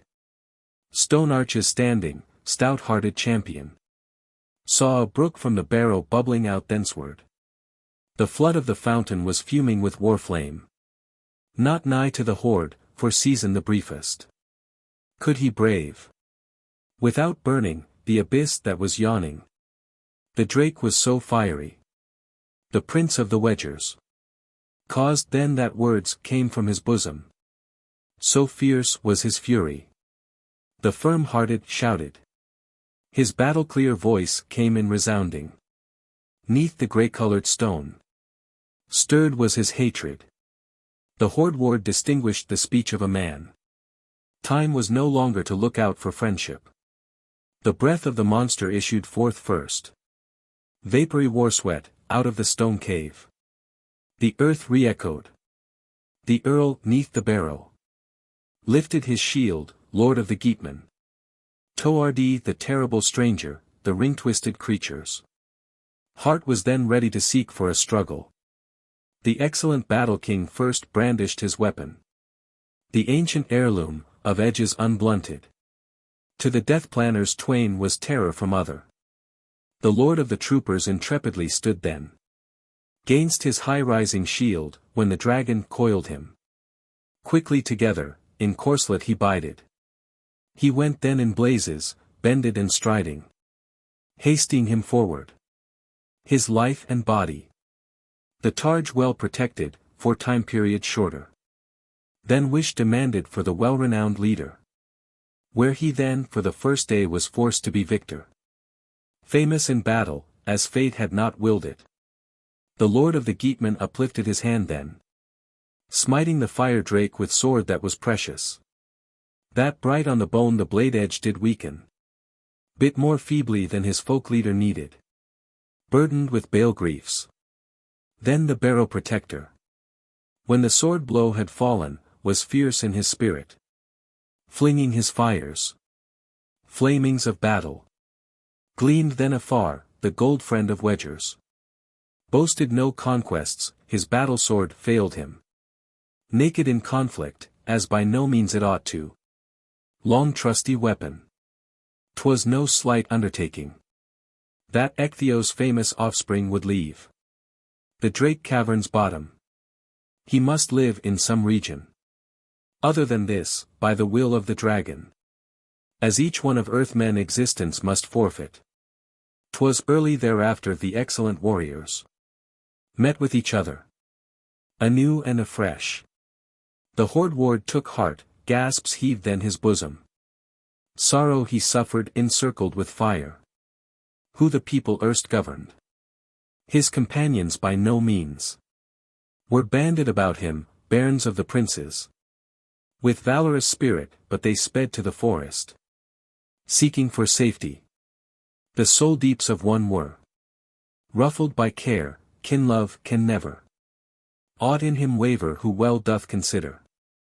Chapter 36. Wiglaf the trusty, Beowulf is deserted by friends and by sword. The son of Weohstan was Wiglaf entitled. Shield warrior precious, prince of the Sylfings. Elfir's kinsman, he saw his dear liegelord. Enduring the heat, 'neath helmet and visor. Then he minded the holding that erst he had given him. The Waegmunding warrior's wealth-blessed homestead. Each of the folk rights his father had wielded. He was hot for the battle, his hand seized the target. The yellow bark shield, he unsheathed his old weapon. Which was known among earthmen as the relic of Eanmund. Other's offspring, whom, exiled and friendless, Weohstan did slay with sword edge in battle. And carried his kinsman the clear-shining helmet. The ring-made byrnie. The old giant weapon. That Onela gave him, his boon fellow's armor. Ready war trappings, he the feud did not mention. Though he'd fatally smitten the son of his brother. Many a half-year held he the treasures. The bill and the byrnie, till his bairn became able. Like his father before him, fain deeds to compelish. Then he gave him Mong Geatman a goodly array of weeds for his warfare, he went from life then. Old on his journey. 'Twas the earliest time then. That the youthful champion might charge in the battle. Aiding his liegelord, his spirit was dauntless. Nor did kinsman's bequest quail at the battle. This the dragon discovered on their coming together. Wiglaf uttered many a right saying. Said to his fellows, sad was his spirit. I remember the time when, tasting the mead cup, we promised in the hall the Lord of us all. Who gave us these ring treasures, that this battle equipment. Swords and helmets, we'd certainly quite him. Should need of such aid ever befall him. In the war band he chose us for this journey spontaneously. Stirred us to glory and gave me these jewels. Since he held and esteemed us trustworthy spearmen. Hardy helm-bearers, though this hero achievement. Our Lord intended alone to accomplish. Ward of his people. For most of achievements. Doings audacious, he did among earth-folk. The day is now come when the ruler of earth-men needeth the vigor of valiant heroes. Let us wend us towards him, the war-prince to succor. While the heat yet raggeth. Horrible fire fight. God what in me, 'tis mickle the liefer. The blaze should embrace my body and eat it. With my treasure bestower. Meseemeth not proper. To bear our battle shields back to our country. Lest first we are able to fell and destroy the long-hating foeman. To defend the life of the prince of the wedgers. Well do I know 'tisn't earned by his exploits, he only of Geatman. Sorrow should suffer, sink in the battle. Brand and helmet to us both shall be common. Shield cover, byrnie. Through the bale smoke he stalked then. Went under helmet to the help of his chieftain. Briefly discoursing, Beowulf dear. Perform thou all fully, as thou formerly saidst. In thy youthful years, that while yet thou livedst, thou wouldst let thine honour not ever be lessened. Thy life thou shalt save, mighty in actions. Atheling undaunted, with all of thy vigour. I'll give thee assistance. The dragon came raging. Wild mood stranger, when these words had been uttered. 'Twas the second occasion, seeking his enemies. Men that were hated, with hot gleaming fire waves. With blaze billows burned the board to its edges. The fight armor failed then to furnish assistance to the youthful spear hero, but the young-aged stripling quickly advanced 'neath his kinsman's war target, since his own had been ground in the grip of the fire. Then the warrior king was careful of glory. He soundly smote with sword for the battle, that it stood in the head by hatred driven. Nagling was shivered, the old and iron maid brand of Beowulf in battle deceived him. 'Twas denied him that edges of irons were able to help in the battle. The hand was too mighty, which every weapon, as I heard on inquiry, outstruck in its stroke, when to struggle he carried. The wonderful warsword, it waxed him no better. Then the people despoiler, third of his onsets. Fierce raging fire drake, of feud hate was mindful. Charged on the strong one, when chance was afforded. Heated and war grim. Seized on his neck. With teeth that were bitter. He bloody did wax with.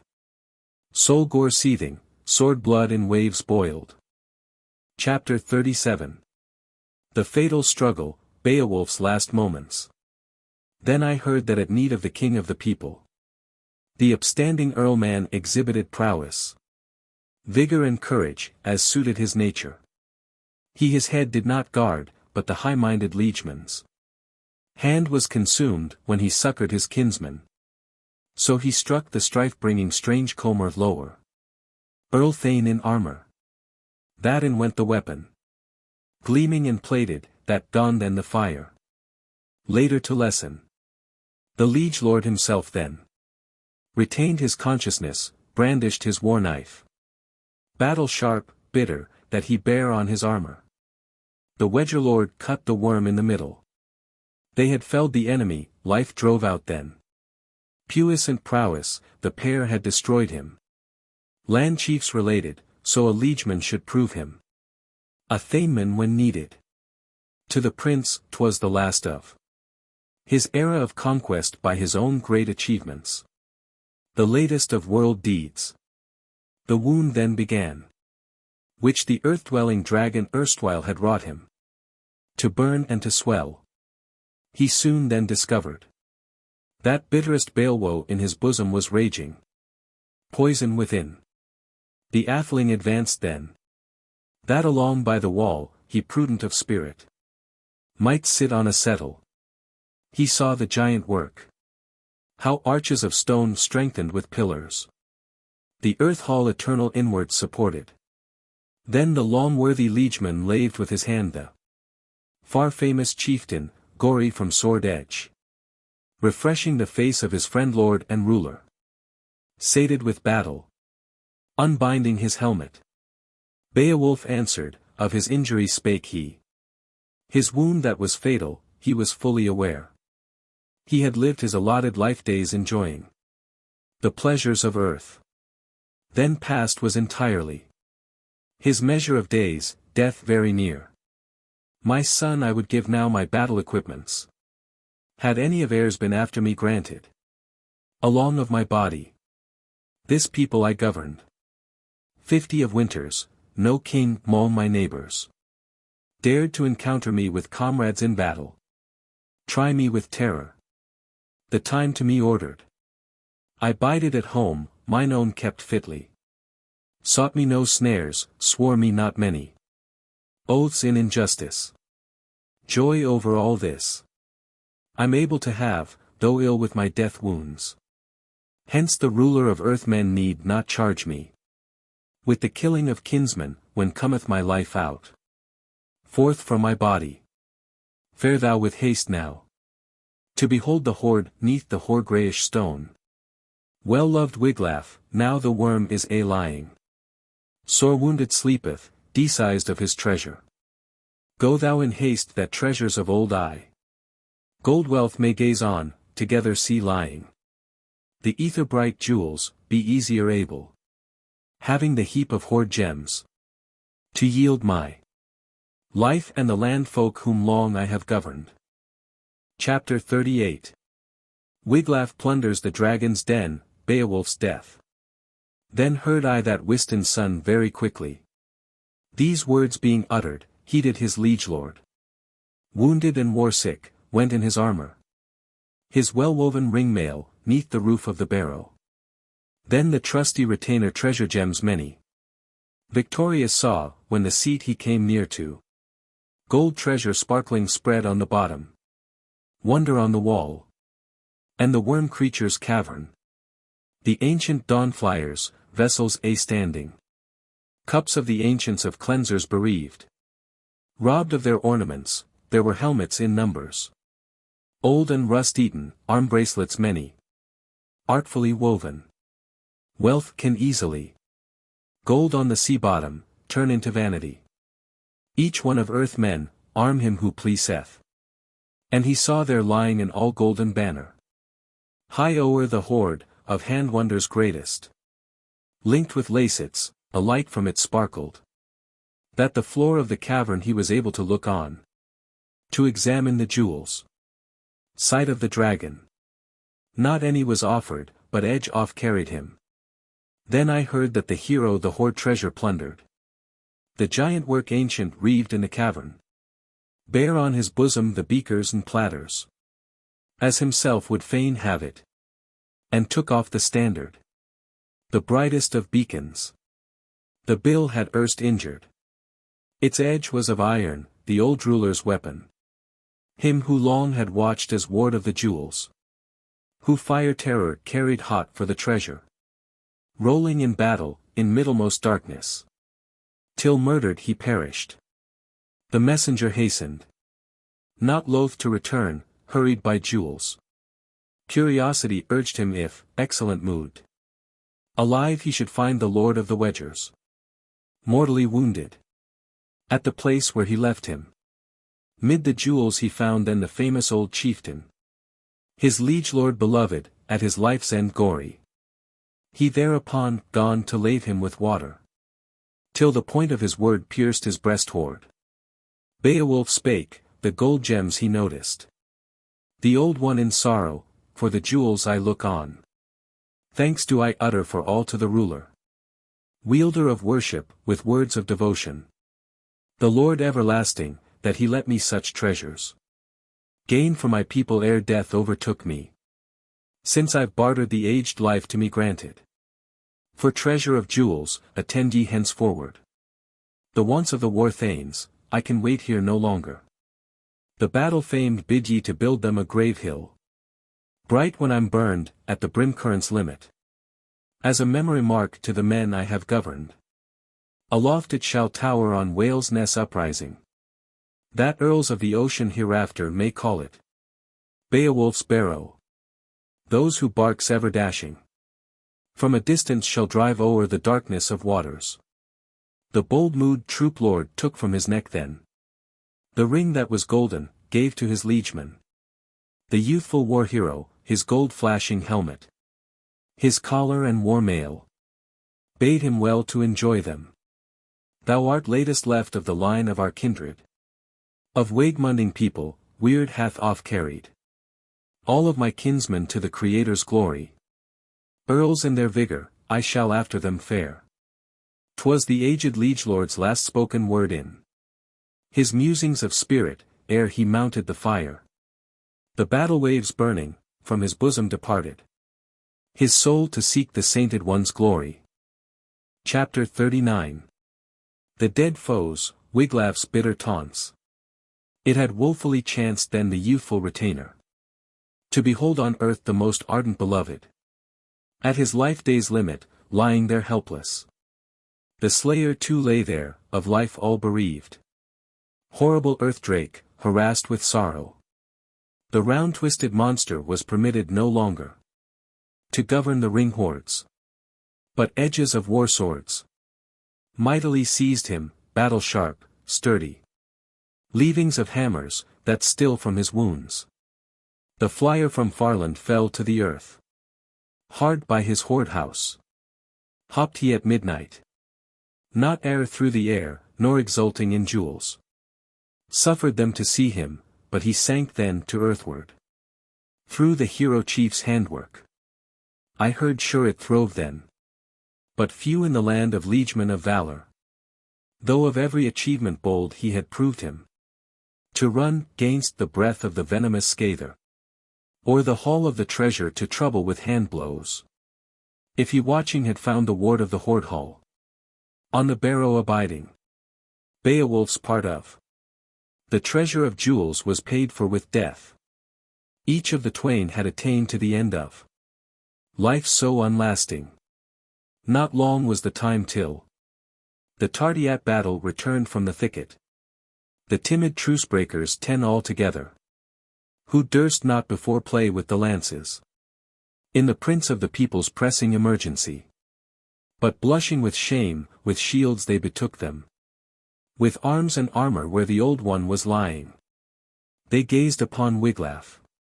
He was sitting exhausted, foot-going fighter, not far from the shoulders of the lord of the people, would rouse him with water.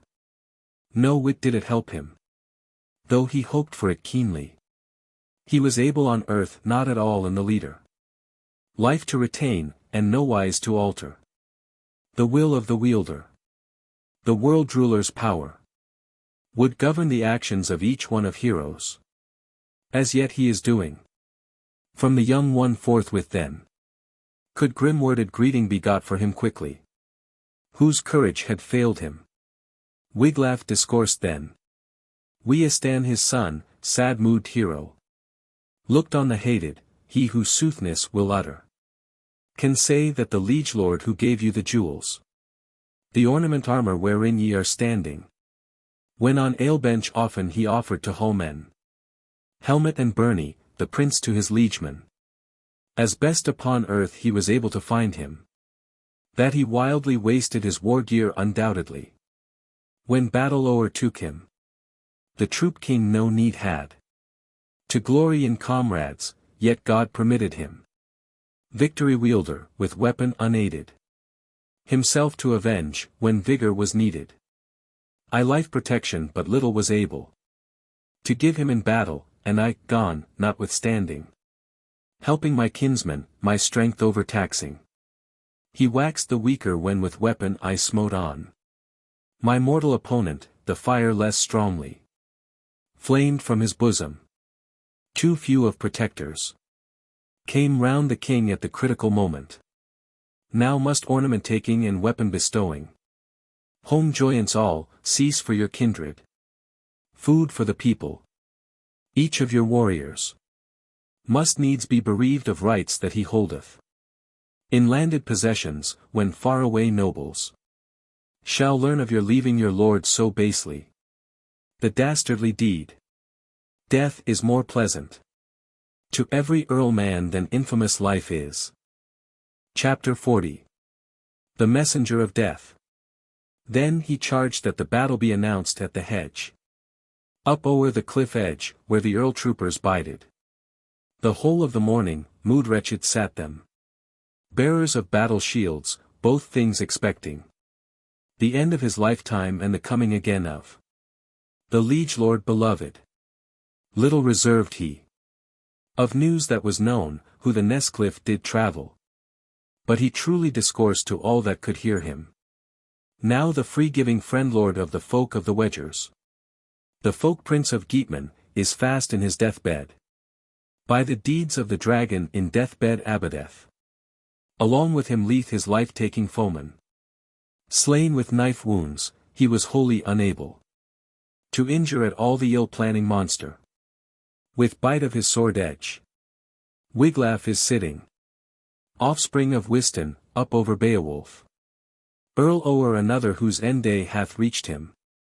Headwatch holdeth o'er heroes unliving, For friend and for foeman. The folk now expecteth a season of strife when the death of the folk king to Frank men and Frisians in far lands is published. The war hatred waxed warm gainst the Hugmen. When Hygelac came with an army of vessels, faring to Friesland, where the Frank men in battle humbled him and bravely with overmight compellished, that the mail-clad warrior must sink in the battle. Fell mid his folk troop, no fret gems presented. The atheling to earlmen, I was denied us. Meerwing's mercy. The men of the Swedelands, for truce or for truth trust one but little. But widely 'twas known that near Ravenswood Ongentheow sundered Haethcyn the Hrethling from life joys. When for pride overweening the Warsylfings first did seek the Geatmen with savage intentions. Early did Other's age-laden father, old and terrible, give blow in requital. Killing the Sea King, the Queen Mother rescued. The old one his consort deprived of her gold. Onila's mother and Other's also. And then followed the feud nursing foemen till hardly reaved of their ruler, they Ravenswood entered. Then with vast-numbered forces he assaulted the remnant. Weary with wounds, woe often promised the livelong night to the sad-hearted war-troop. Said he at morning would kill them with edges of weapons. Some on the gallows for glee to the fowls. Aid came after to the anxious in spirit. At dawn of the day, after Hygelac's bugle and trumpet sound heard they, when the good one proceeded, and faring followed the flower of the troopers. Chapter 41. The Messenger's Retrospect. The blood-stained trace of Swedes and Geatmen. The death rush of war men, widely was noticed. How the folks with each other feud did awaken.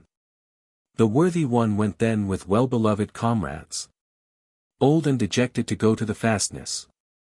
Ongentheow Earl upward then turned him. Of Hygelac's battle he'd heard on inquiry. The exultant one's prowess, despaired of resistance. With earls of the ocean to be able to struggle gainst sea-going sailors to save the hoard treasure. His wife and his children. He fled after thenceward. Old 'neath the earth wall. Then was offered pursuance to the braves of the Swede men, the banner to Hygelac. They fared then forth o'er the field of protection. When the Hrethling heroes' hedge-ward had thronged them. Then with edges of irons was Ongentheow driven. The grey-haired to tarry, that the troop ruler had to suffer the power solely of Eofor. Wolf then wildly with weapon assaulted him. One read his son, that for swinge 29 of the edges. The blood from his body burst out in currents forth 'neath his hair. He feared not however grey-headed Sylfing, but speedily quite the wasting wound-stroke with worse exchange. When the king of the Thane troop thither did turn him, the wise-mood son of one red was powerless to give a return blow to the age-hoary man. But his head-shielding helmet first hewed he to pieces. That flecked with gore perforce he did totter. Fell to the earth. Not fey was he yet then. But up did he spring though an edge wound had reached him. Then Hygelac's vassal, valiant and dauntless, when his brother lay dead, made his broad-bladed weapon. Giant sword ancient, defense of the giants. Bound o'er the shield wall. The folk prince succumbed then. Shepherd of people, was pierced to the vitals. There were many attendants who bound up his kinsman. Carried him quickly when occasion was granted. That the place of the slain they were suffered to manage. This pending, one hero plundered the other. His armor of iron from Ongentheow ravished. His hard sword hilted and helmet together. The old one's equipments he carried to Hygelac. He the jewels received, and rewards, mid the troopers. Graciously promised, and so did accomplish. The king of the Wedgers requited the war rush. Hrethel's descendant. When home he repaired him. To Eofor and Wolf with wide lavished treasures. To each of them granted 100,000. In land and rings wrought out of wire. None upon mid-earth needed to twit him. With the gifts he gave them, when glory they conquered. And to Eofor then gave he his one only daughter. The honor of home, as an earnest of favor. That's the feud and hatred, as we night 'twill happen. The anger of earth men, that earls of the Swede men will visit on us, when they hear that our leader lifeless is lying. He who long time protected his hoard and kingdom gainst hating assailers. Who on the fall of the heroes defended of yore. The deed mighty Scyldings did for the troopers. What best did avail them, and further moreover. Hero deeds, compellished. Now is haste most fitting. That the Lord of Liegemen we look upon yonder. And that one carry on journey to death pyre. Who ring presents gave us. Not aught of it all. Shall melt with the brave one, there's a mass of bright jewels. Gold beyond measure. Gruesomely purchased. And ending it all ornament rings too. Bought with his life. These fire shall devour. Flame shall cover, no earlman shall wear. A jewel memento, nor beautiful virgin. Have on her neck rings to adorn her. But wretched in spirit bereaved of gold gems. She shall oft with others be exiled and banished. Since the leader of liegemen hath laughter forsaken. Mirth and merriment. Hence many a war spear. Cold from the morning shall be clutched in the fingers. Heaved in the hand, no harp music sound shall waken the warriors. But the wan-coated raven, fain over fey ones freely shall gabble. Shall say to the eagle how he sped in the eating. When, the wolf his companion, he plundered the slain. So the high-minded hero was rehearsing these stories. Loathsome to hear, he lied as to few of weirds and of words. All the war troop arose then. Neath the eagle's cape sadly betook them. Weeping and woeful, the wonder to look at. They saw on the sand then soulless lying. His slaughter bed holding, him who rings had given them. In days that were done. Then the death-bringing moment was come to the good one, that the king very warlike, wielder of wedgers, with wonder death perished. First they beheld there a creature more wondrous. The worm on the field, in front of them lying. The foeman before them, the fire-spewing dragon. Ghostly and grisly guest in his terrors. Was scorched in the fire. As he lay there he measured 50 feet, came forth in the night time. To rejoice in the air, thereafter departing. To visit his den. He in death was then fastened. He would joy in no other earth-hollowed caverns. There stood round about him beakers and vessels. Dishes were lying and dear-valued weapons. With iron rust eaten. As in earth's mighty bosom. 1,000 of winters there they had rested. That mighty bequest then with magic was guarded. Gold of the ancients. That earlman not any. The ring-hall could touch, save ruling God only. Sooth King of Victories gave whom he wished to. He is earth-folk's protector, to open the treasure. E'en to such among mortals as seemed to him proper. Chapter 42. Wiglaf's sad story, the hoard carried off. Then 'twas seen that the journey prospered him little. Who wrongly within had the ornaments hidden. Down 'neath the wall. The warden erst slaughtered. Some few of the folk troop, the feud then thereafter. Was hotly avenged. 'Tis a wonder where. When the strength-famous trooper has attained to the end of life days allotted, then no longer the man may remain with his kinsmen where mead cups are flowing. So to Beowulf happened when the ward of the barrow assaults, he sought for, himself had no knowledge. How his leaving this life was likely to happen. So to doomsday, famous folk leaders down did call it with curses, who compellished it there. That man should be ever of ill deeds convicted. Confined in foul places. fastened in hell bonds. Punished with plagues, who this place should e'er ravage. He cared not for gold, rather the wielder's favor preferred he first to get sight of. Wiglaf discoursed then, wist and his son. Oft many an earlman on one man's account must sorrow endure, as to us it hath happened. The liege lord beloved we could little prevail on. Kingdom's keeper, counsel to follow. Not to go to the guardian of the gold hoard, but let him lie where he long was. Live in his dwelling till the end of the world. Met we a destiny hard to endure, the hoard has been looked at. Been gained very grimly, too grievous the fate that the prince of the people pricked to come thither. I was therein and all of it looked at. The building's equipments, since access was given me. Not kindly at all entrance permitted. Within under earth wall. Hastily seized I. And held in my hands a huge weighing burden. Of hoard treasures costly, hither out bear them. To my liege lord beloved, life was yet in him. And consciousness also. The old one discoursed then. Much and mournfully, commanded to greet you. Bade that remembering the deeds of your friend lord.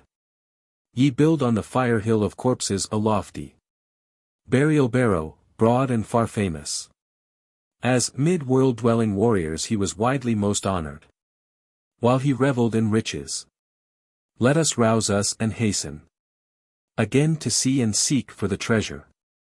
The wonder 'neath wall. The way I will show you. That close ye may look at ring gems sufficient. And gold in abundance. Let the bier with promptness fully be fashioned, when forth we shall come. And lift we our Lord, then, where long he shall tarry. Well-beloved warrior, 'neath the wielder's protection. Then the son of Wiston bade orders be given. Mood valiant man, to many of heroes. Holders of homesteads, that they hither from far. Leaders of liegemen. Should look for the good one. With wood for his pyre, the flames shall now swallow. The wan fire shall wax, the warrior's leader. Who the reign of the iron often abided. When sturdily hurled, the storm of the arrows. Leapt o'er linden wall, the lance rendered service. Furnished with feathers followed the arrow. Now the wise mood son of Wiston did summon. The best of the braves from the band of the ruler. 7 together, 'neath the enemy's roof he went with the 7. One of the heroes. Who fared at the front, a fire-blazing torchlight. Bare in his hand. No lot then decided. Who that hoard should havoc, when hero earls saw it. Lying in the cavern uncared for entirely. Rusting to ruin, they rued then but little.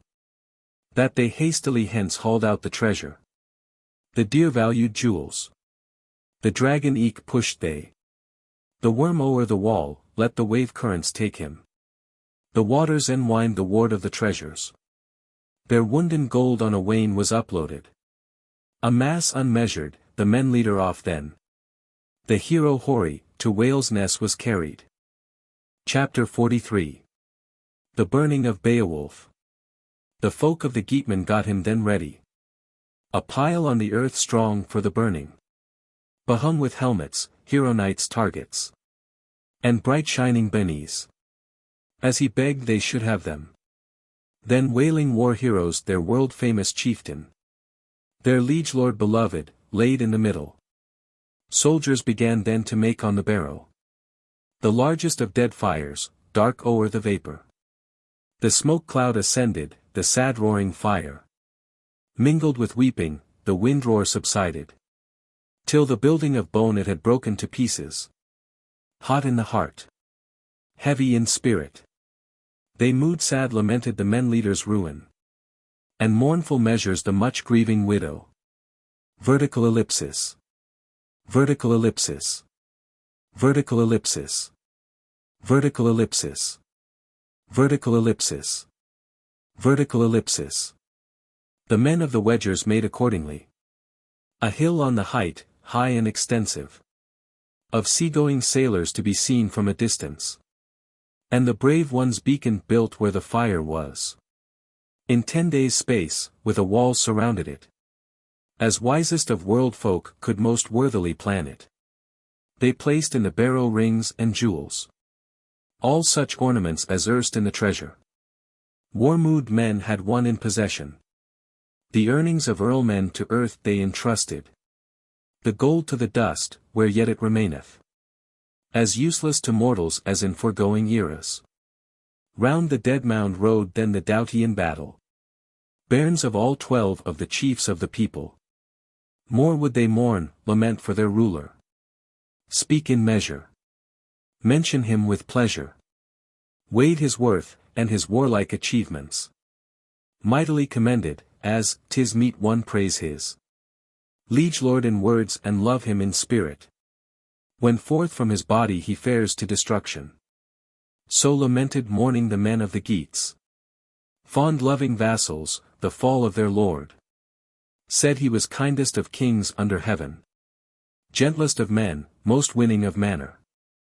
Friendliest to folk troops and fondest of honor.